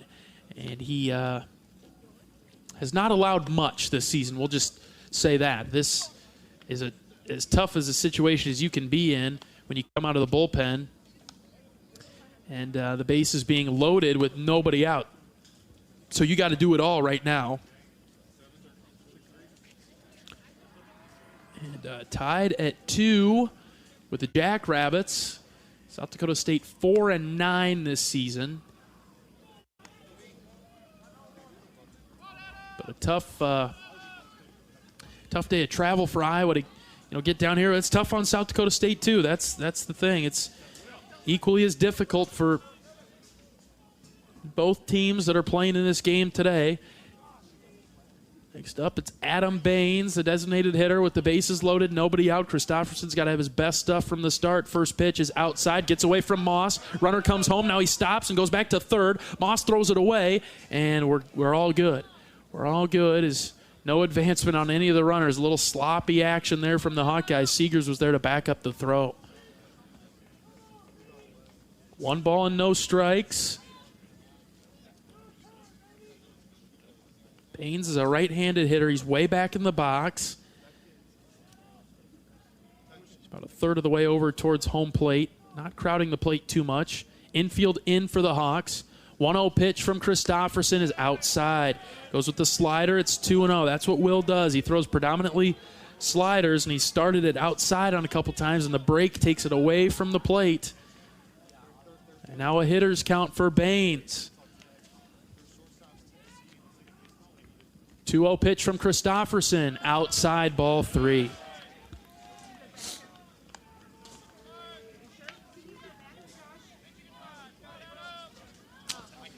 Now you think that Baines will probably have the red light on.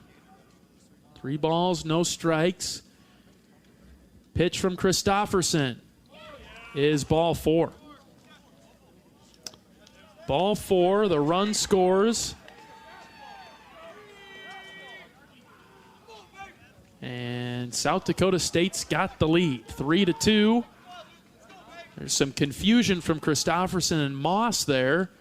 They were sharing a few words. The pitch had got away from Moss, but it didn't really matter because it was ball 4. South Dakota State with the bases loaded, nobody out still. They lead this one 3-2. Top of the 8th inning. First pitch from Christofferson. There's a slider that's in there for a strike. This is Luke Ira. He's from Iowa City.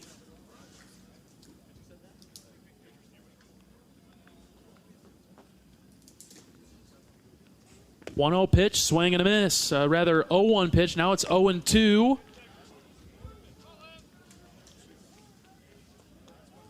Christofferson battle back after walking in a run. That'll be credited to Volker. 0-2 pitch from Christofferson, swing and a miss. There's a strikeout. 1 down now in the 8th. Bases remain loaded.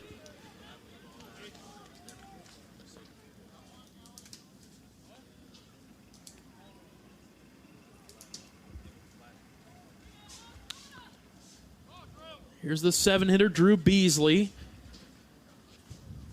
He's 0 for 2 today. Stands in from the right side, a lot closer to the plate. First pitch from Christofferson. Check swing, didn't go around. Pitches outside, ball 1. Hawkeyes have their work cut out for them now. Trailing South Dakota State late in this one, 3-2. Honar, Mosley, and Peterson due up for the Hawks in the bottom of the 8th. 1-0 pitch on its way from Christofferson. Swing and a miss. Nasty slider low and outside.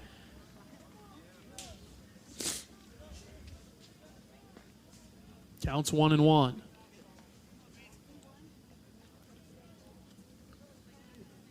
Middle infield playing back. Corners are in. 1-1 pitch is a called strike on the outside corner. There, Christofferson threw that slider on the outer portion of the plate. Got him 1-2.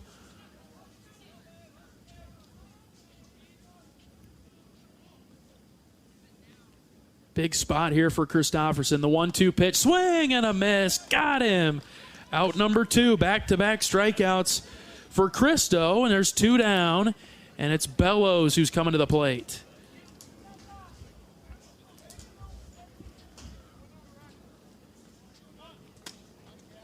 Wind starting to pick up.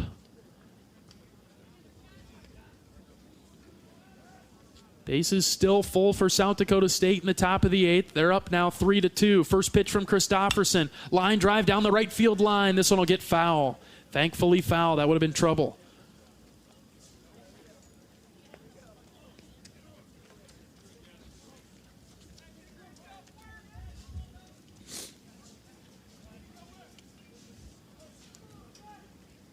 Wind blowing in from left center field now. This pitch is in there for a called strike. Started it on the inside corner, and it broke to the middle of the plate. He threw that one pretty hard. That came in sharp, probably upper 80s.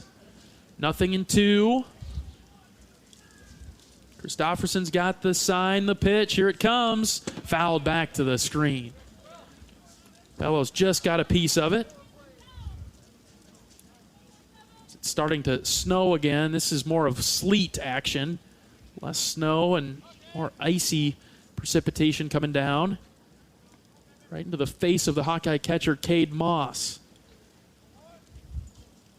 Counts 0-2. Pitch to Bellows. Outside, ball 1.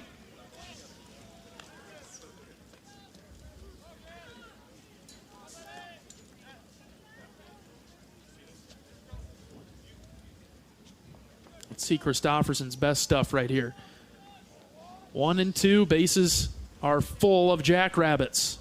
They'll be ready to hop around on a base hit. This on the ground is short. Seegers has a tough play, a backhand. He's got no throw, and a run will score for South Dakota State. It's 4-2. Just a tough ground ball that was hitting the hole, and Seegers had to backhand it. He had no play on it, and the Jackrabbits are up by 2. The infield single from Jess Bellows.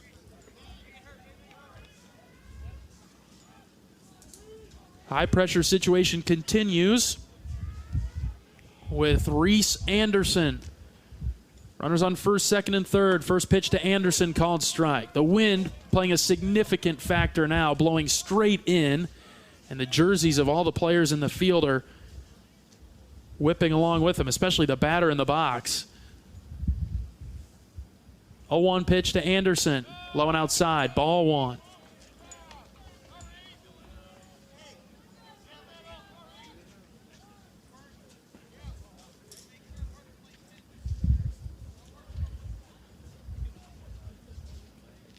Christofferson's ready. Next pitch, line drive, foul out of play to the right side. 1-2.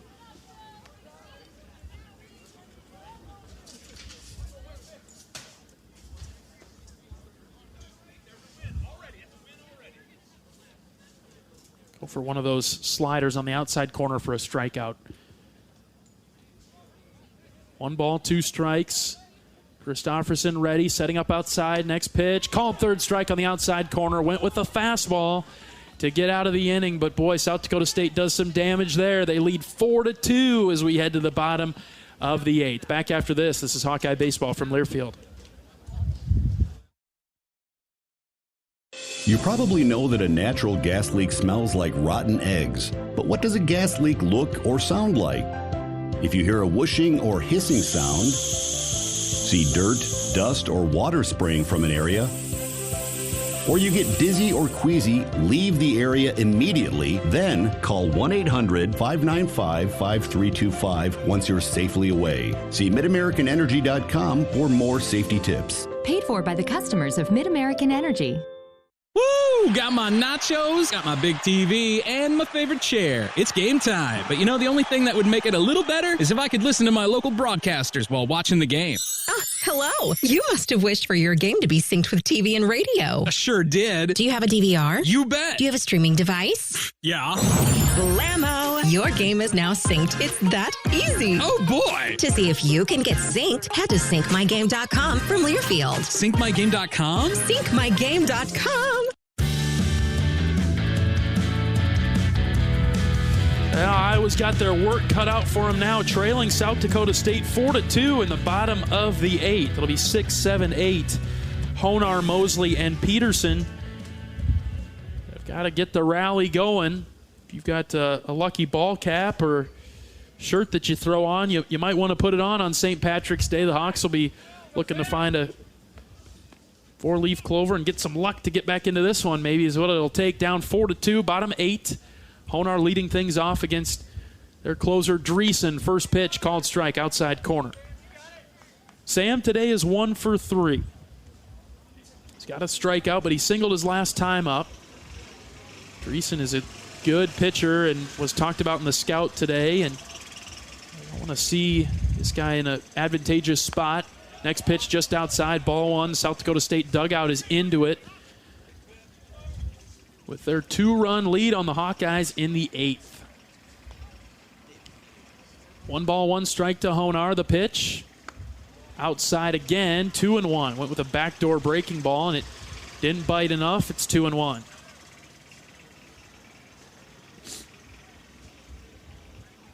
The sleet and precipitation has stopped for now. Still windy. 2-1 pitch, outside, ball 3.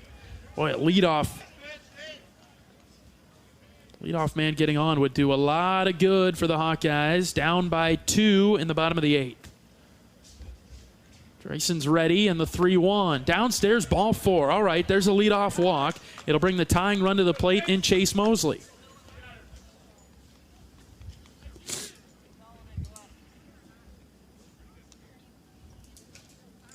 Chase today has been on twice.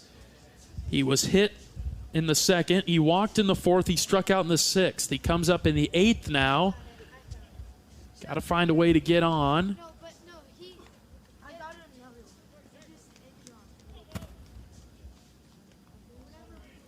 This portion of the Iowa lineup certainly has the ability to do some damage with Mosley and Peterson and Cade Moss. All sort of due up here in the eighth. Iowa trailing 4-2. Honar with a good lead. First pitch to Mosley. Inside, ball one. Dreesen has not been able to find the strike zone in the eighth.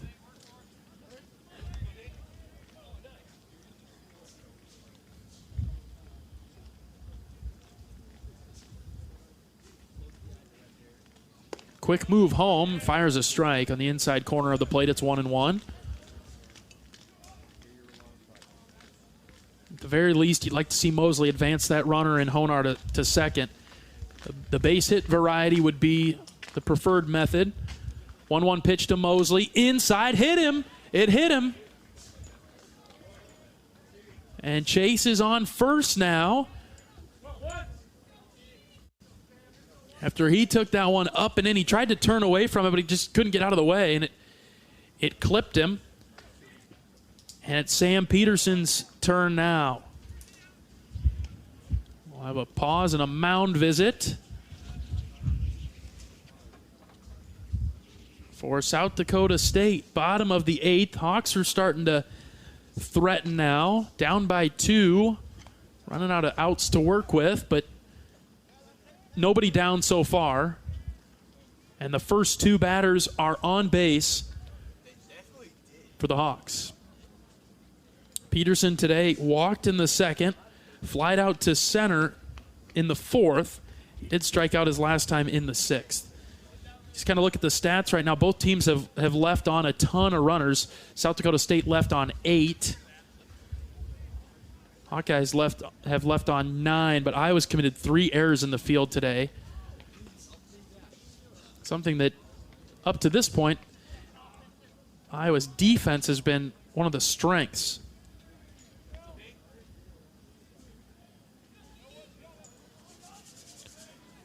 All right, mound visit wrapping up. Some darker clouds move into the area. I'd like to hold off for a little bit here till we can get this game wrapped up. Peterson squares to bunt, and this one hit him. He squared to bunt. Oh, hold on a minute.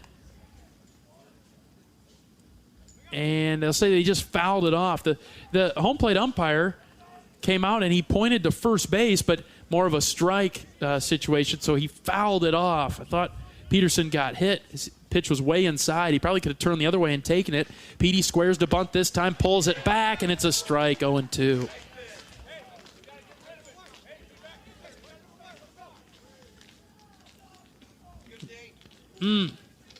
Tough sequence there for Peterson. Let's see if the bunt sign is still on. Runners on first and second, nobody out. No balls, 2 strikes. Pitch lined into left field, carrying well, going back. Get going, baby. It is caught at the wall. And there's 1 out, no tag for the Hawkeye runners. Peterson gave it a ride any other day, and that ball's way out of here. But it gets hung up in the wind, and Peterson's out number 1. Still runners on first and second.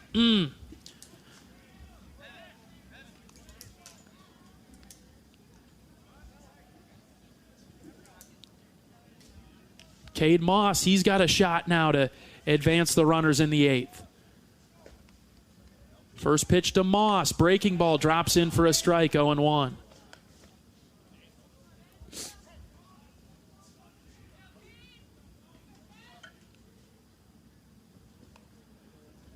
Moss today 0 for 3 with a strikeout. Dreesen is ready. Long look at second, the pitch. This one tails outside, ball 1.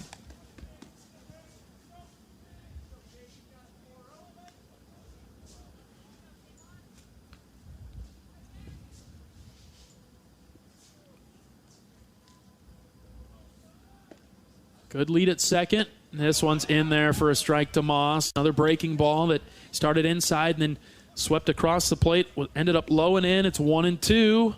Cade's got to be good with 2 strikes here.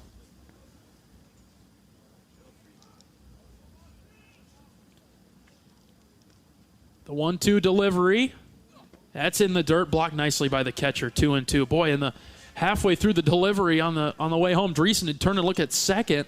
Thought for a minute he was going to try a pickoff move. Instead, brought it home and then spiked it. 2 balls, 2 strikes. 1 down in the Hawkeye 8th. Iowa trailing 4-2. Cade Moss has a chance to make things interesting. The pitch. That's high. Ball 3.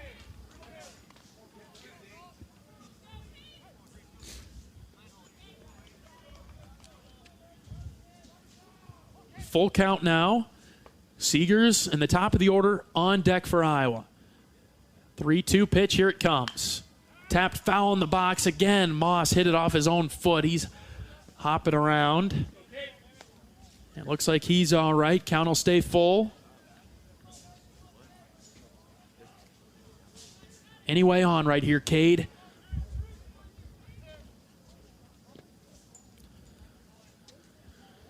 Three balls, 2 strikes, just 1 out in the bottom of the 8th. Iowa down 4-2. The pitch to Moss. Tap to the left side. Shortstop's got it. He'll throw it to second for 1. They've got no throw over here to first. They do get the middle runner at second. Runners on the corners for Iowa and 2 down.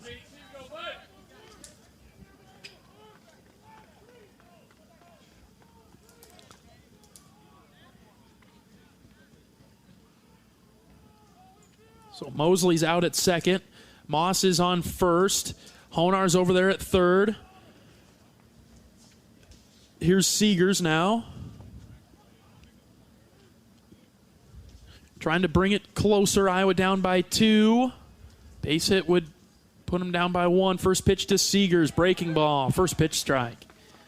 Dreesen likes going with that bender to start the at-bat. No balls and a strike to the Hawkeye leadoff man. Iowa down 4-2. We're officially in the late game, bottom 8. Check on the runner at first. Good accurate throw, but Moss is back safely. South Dakota State thinking that there's a possibility that Cade would try to get into scoring position, but their pitcher does a good job to keep him close over there at first. 0-1 is the count to Seegers. Here's the pitch. Base hit through the right side. That'll score a run. Moss rounds second. He'll stop there. And the Hawkeyes, with an RBI single from Seegers, make it 4-3. Not done yet. Good job by Seegers for the RBI single. That plates Honar.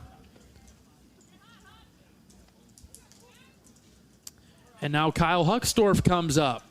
He's been the hot Hawkeye today. He's 3 for 4 with 2 singles and a double. Scored a run in the 3rd. First pitch to him is a called strike. Iowa now trailing 4-3, bottom 8. Runners on first and second with 2 outs. Dreesen looks in for the sign. He's got it. Now a pause. Check on the runner at second.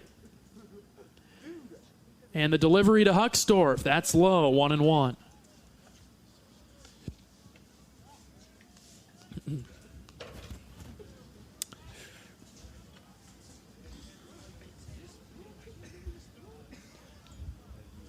Base hit could score that run at second. This one's popped up, fouled out of play. That one was high, and Huck went for it. And now the count's 1-2. Here we go, Huck. 1 ball, 2 strikes, 2 outs. Pitch to Huckstorf. Line drive into the left center gap. It is down for a base hit. Moss will score. Seegers is at third. They're going to send him. Here he comes. Nobody's there to cut it off. And it's a 2 RBI double for Huckstorf. And the Hawks have the lead. Ha-ho!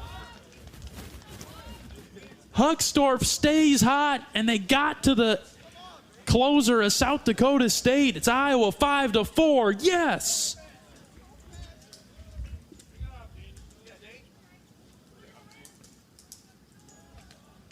How about that?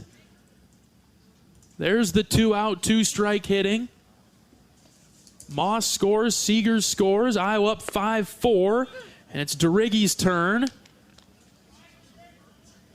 First pitch strike to him.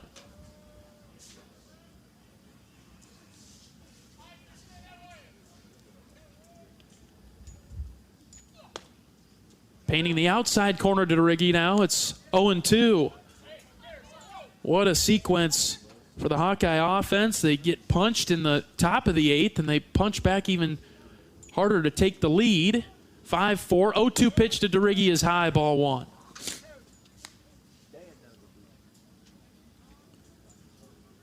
Huckstorf stands at second. How about that for an insurance run? Bring him in. 1-2. The pitch to DeRiggy. That's downstairs. Ball 2. Love to get Christofferson to come into the game with, he's already in, but to come in on his own terms and in a clean inning.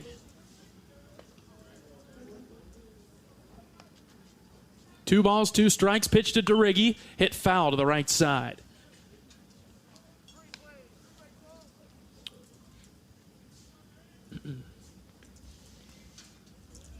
Big-time insurance run standing out there at second in the Hawkeye hero, Kyle Huckstorf.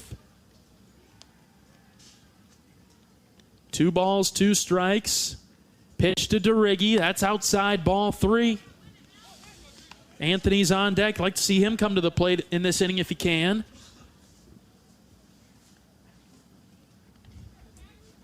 DeRiggy's 1 for 4 today with an RBI and a run scored. 3-2 pitch, driven to deep center. Center fielder going back. Get going, baby. It is caught at the wall again. Oh, DeRiggy gave that a ride to the deepest part of the park in center. Caught on the run at the wall. That's the 3rd out of the inning. Hawks lead 5-4 thanks to the 2 RBI double from Kyle Huckstorf that gave the Hawks the lead. And now Will Christofferson, he'll come back out to try to slam the door on the Jackrabbits. We're back after this. This is Hawkeye Baseball from Learfield. At US Cellular, we think phones are great, but they're not always great for us. Because while they connect us to so much, they can also distract us from, well, us. The us that actually laughs out loud with each other instead of just texting it. That knows being in the same room doesn't always mean being together. So let's find us again by putting our phones down. Not forever, just for 5. 5 days, 5 hours, even 5 minutes. Join US Cellular in the Phones Down for 5 challenge. Find out more at uscellular.com/findus. Knowing that I can make a difference in my patients' lives keeps me motivated every single day. Hi, I'm Dr. Kanya Ferguson at University of Iowa Healthcare. With academic medicine, we see the toughest cases, so we're always innovating. And we bring the best minds together to collaborate, so there's more brain power focused on you. Because that leads to exceptional care for our patients and our community. See how at uihc.org.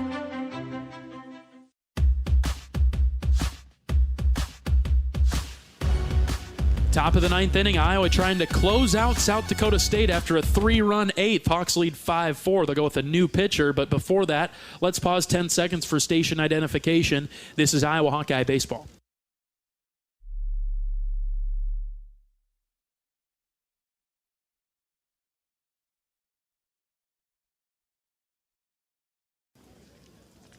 All right, Iowa's going to go with Luke Llewellyn now for the 9th. They're not going to go with Will Christofferson, not going to give him another run. It'll be Luke Llewellyn to come on for the save. Llewellyn has thrown 6 1/3 innings this year, given up 4 hits, 2 earned. He's walked 4, but he's struck out 8. Llewellyn is 1-0 on the season, going for his first save of the year. Get it done for us, Louie. Back and forth game. Hawks on top right now, 5-4. Got 3 outs to get. And it will be the top of the order for the Jackrabbits. First pitch to McDonald. Skied in the air. This is on the infield, though. Tello and Seegers come together. Looks like Seegers camped under it. He's got it. 1 pitch, 1 out for Llewellyn. That's the best out you can get. First of all, the first one you get in the 9th is the best one on your way to getting the last one, but to get it on 1 pitch, good job there, Llewellyn.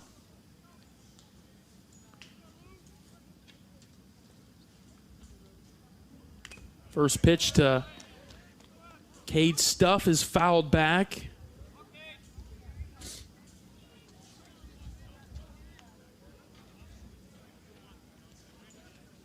Count 0-1. Sky's dark in here, and immediately the snow starts to fall as soon as I say that. 0-1 pitch, swing and a miss, 0-2.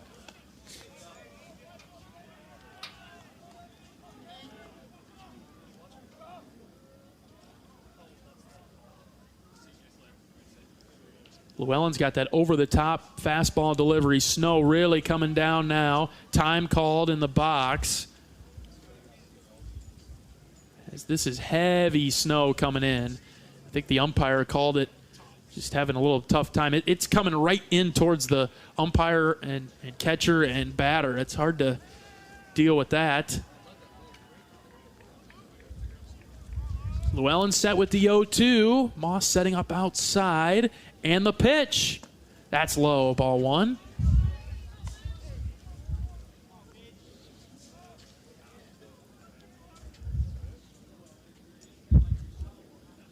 Llewellyn, typically a fastball pitcher. Comes nice and over the top. 1-2 pitch on its way home. Swing and a miss. Got him. It's a drop third strike. Moss is going to have to throw it down to first. He does so accurately. 2 down.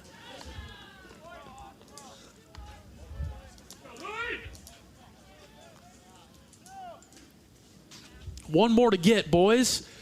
Luke Llewellyn with a pop-up and a strikeout of the South Dakota State order in the top of the ninth. Iowa leading 5-4. It's Dawson Perry.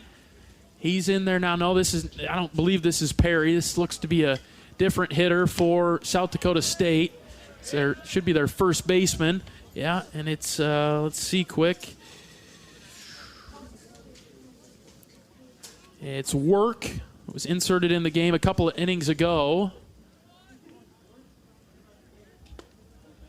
Llewellyn's missed on a couple of pitches now, 2-0.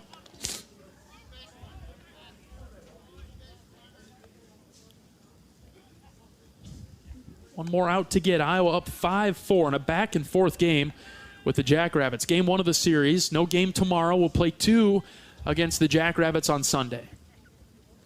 2 balls, no strikes. Llewellyn is ready. And the pitch. That's high, ball 3.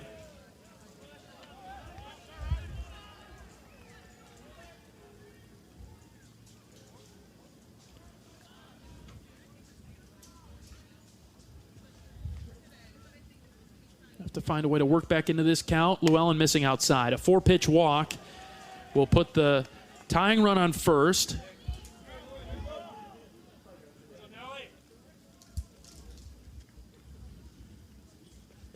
Now it's up to Nick Nelson. He's the last line of defense for South Dakota State.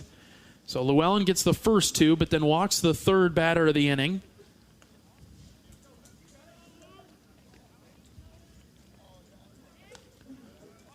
Llewellyn looking for his first save of the season.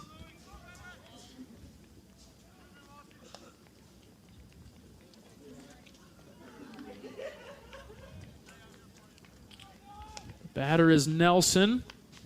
First pitch from Llewellyn. Here it comes. There it is. Outside corner, called strike.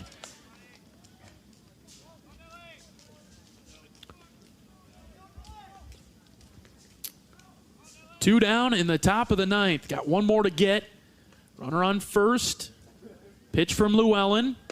Check swing. Didn't go around. This pitch drifted low. Ball 1.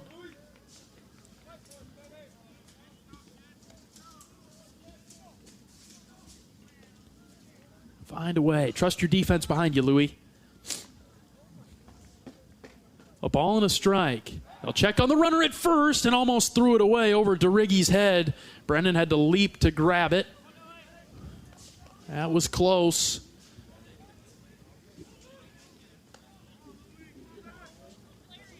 Focus in right here, Luke.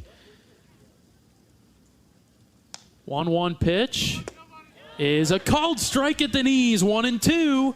Down to their final strike now.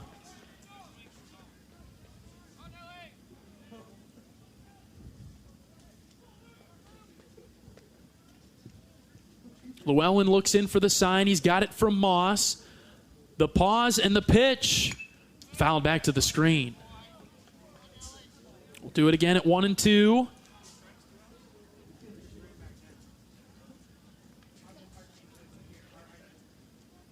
Snow continuing to fall.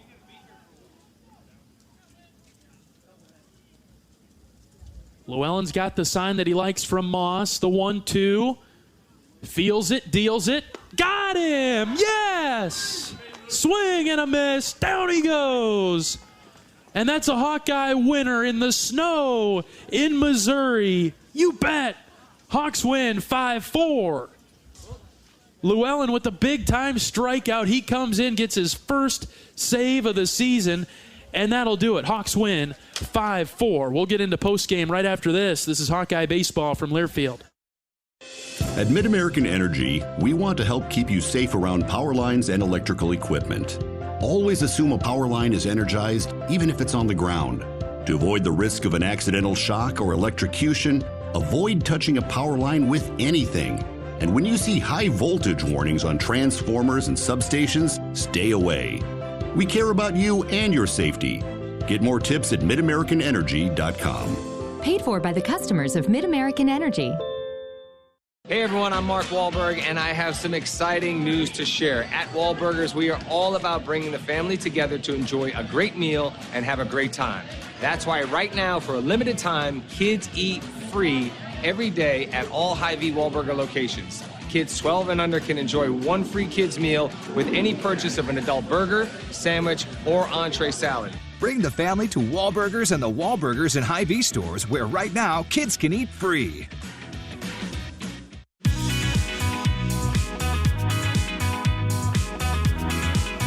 Iowa wins a nail-biter over South Dakota State 5-4. The Hawkeyes take care of business in a home game away from home. Both teams scored 2 in the third. South Dakota State went on top 4-2 in the 8th. Iowa rallied and got 3 in the bottom of the 8th. And then Luke Llewellyn slammed the door. Didn't give anything to the Jackrabbits in the 9th. Hawks win 5-4.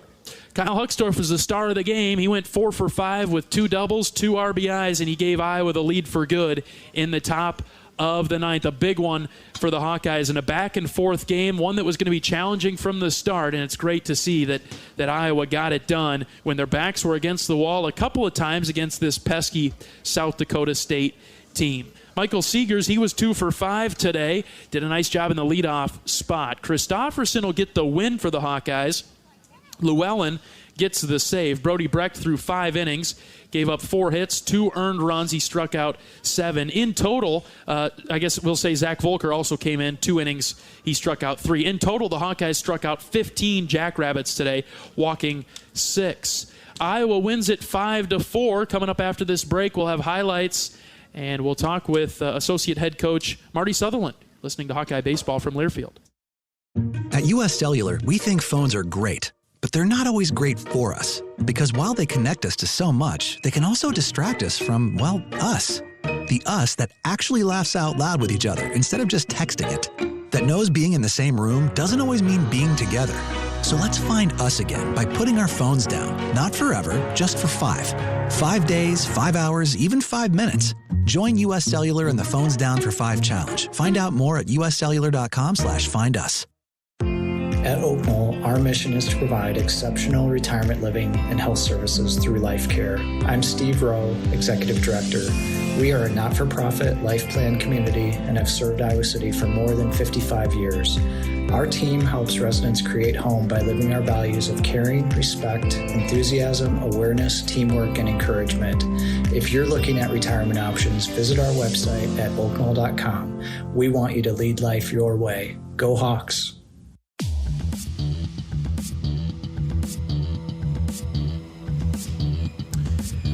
Iowa wins this one over South Dakota State 5-4. Took everything in them to get it done. We're joined now by Associate Head Coach Marty Sutherland. Coach, that one came right down to the wire, and what a gutsy performance by your guys. Yeah, fortunately for us, we answered both of the big innings from them. They scored the 2 in the top of the third. we were able to answer back, and that's kind of what we talked about there in the eighth. Like, hey, we answered them. We answered them earlier in the game when they did this, but we made it awfully difficult on ourselves in a lot of ways. We weren't great, really, in any facet, but had some huge clutch up. Obviously, Huck had a great day. Michael with the big 2-out hit there in the eighth. To give Huck that at bat, we really destroyed some balls there in the eighth. Durigi's and Petersons are gone on any normal day. Yeah. But that's the worry on a day like today. Kind of neutralizes a lot of different things, but we just weren't clean. We were sloppy on the mound. We were sloppy defensively and just had too many empty at-bats. So we were lucky. South Dakota State made it really difficult. They clutched up in some ways there in the eighth, but we certainly helped them. Went with Llewellyn to close the game instead of Christopherson, Coach. Yeah, just one of those things where you come into a bases-loaded situation like that. There's a lot of energy that's used up to get out of that spot, and a lot of times they get through there and they're a little spent. So that's kind of the thought process there. And Louis just had thrown really well on Wednesday. So and he's closed some games for us before, so we felt comfortable going to him. He did a really nice job there in the ninth. So we survived it. I mean, it was a rough day, obviously, in a lot of different ways with the weather, traveling down here, but thought the guys answered the bell well enough there. We just got to play cleaner baseball. I mean, that stuff's going to get you beat, in most days. We just were lucky enough to get enough done today to get the victory. Well, let's get back to some normalcy in Iowa City this weekend. Coach, just a final thought on the win, huh? Well, just a good job of fighting, and this is what good teams do. On your worst days, you still figure out a way to get it done, and I don't want to take anything away from South Dakota State. They did a really nice job, and they made us make pitches and clutched up in some spots there offensively, but, we just 13 or so free bases, just a lot of different things like that, 3 errors, things that we just can't consistently do, and we got to clean that stuff up. All right, another win in the books. We'll see you on Sunday. Congratulations on the win, Coach. All right, Iowa wins it 5-4, taking down South Dakota State. We'll have highlights right after this break. You're listening to Hawkeye Baseball from Learfield. At U.S. Cellular, we think phones are great, but they're not always great for us. Because while they connect us to so much, they can also distract us from, us. The us that actually laughs out loud with each other instead of just texting it. That knows being in the same room doesn't always mean being together. So let's find us again by putting our phones down. Not forever, just for 5. 5 days, 5 hours, even 5 minutes.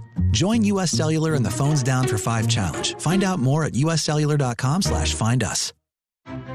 After a cancer diagnosis, it's natural to want to start treatment right away. But first, get a second opinion from a team that specializes in your cancer. I'm Dr. George Weiner, Director of University of Iowa Holden Comprehensive Cancer Center. Before you start treatment, you deserve to be confident you have the right diagnosis and know every option available to you. So whether it's with us or somewhere else, get a second opinion. It can change your care and your life.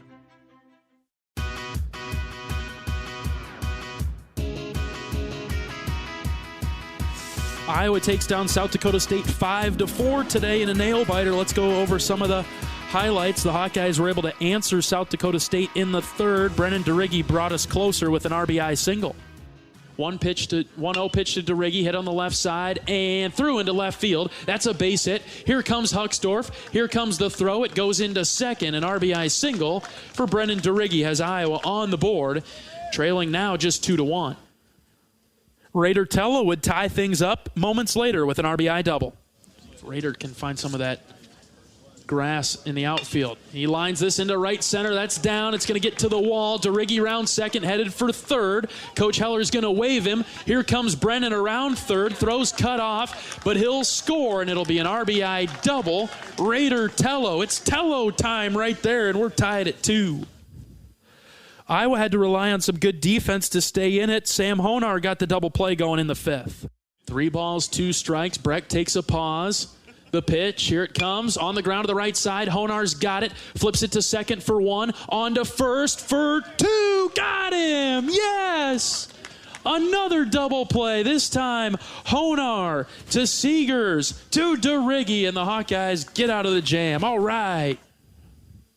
Sam Peterson comes up clutch again defensively with a great throw that guns a runner at third. Volker working quickly, 1-2, ripped into left field. This one is towards the corner and past a diving Peterson all the way to the wall. It's trouble now as Bellows rounds second, heading for third. Here comes the throw. It is in time. We got him! Yes! Peterson on a great throw to Tello, got him at third. Things got dicey in the 8th. South Dakota State got a couple of runs, but Will Christopherson kept it at 2 with this big-time strikeout. 1 ball, 2 strikes. Christopherson ready, setting up outside. Next pitch, called third strike on the outside corner. Went with a fastball to get out of the inning, but boy, South Dakota State does some damage there. They lead 4-2 as we head to the bottom of the 8th. Well, Hawks were down 4-2, got a RBI single to make it 4-3, and then Hucksdorf, the hero, gives Iowa the lead for good. 1 ball, 2 strikes, 2 outs. Pitch to Hucksdorf. Line drive into the left center gap. It is down for a base hit. Moss will score. Seegers is at third. They're going to send him. Here he comes. Nobody's there to cut it off, and it's a 2 RBI double for Hucksdorf, and the Hawks have the lead. Ha-ho! And then it was Luke Llewellyn to close the door on South Dakota State and give the Hawkeyes another victory. Llewellyn's got the sign that he likes from Moss, the 1-2. Feels it, deals it. Got him! Yes! Swing and a miss. Down he goes. And that's a Hawkeye winner in the snow in Missouri. You bet. Hawks win 5-4. Well, in a back-and-forth game, Iowa takes care of business. The Hawks beat South Dakota State in Game 1 of the series 5-4. We'll have a doubleheader on Sunday against these Jackrabbits. All right, that'll do it for our broadcast of Iowa Hawkeye baseball today from Parkville, Missouri. Back in Iowa City on Sunday for 2. Thanks for tuning in to Hawkeye baseball today. Thanks to my great board op, Michael, down the line. Always does a great job for us. Thank you, Michael. Have a great Sunday. From Parkville, Missouri, this is Iowa Hawkeye baseball. This is John Leo saying so long. Every day is a great day to be a Hawkeye. Some are just a little bit better than others. Hawks win 5-4. We'll talk to you on Sunday, everybody. Hawkeye Baseball has been brought to you by Homewood and Home 2 Suites, preferred hotel of the Hawkeye Radio Network, Iowa's corn farmers of the Iowa Corn Growers Association, and the Iowa Corn Promotion Board. When corn grows Iowa, Iowans win. Oak Knoll, an active life care community. University of Iowa Healthcare, changing medicine, changing lives. And by Wimmer's Meats, the official hot dog of the Hawkeyes. The preceding has been a Learfield presentation on the Hawkeye Sports Network.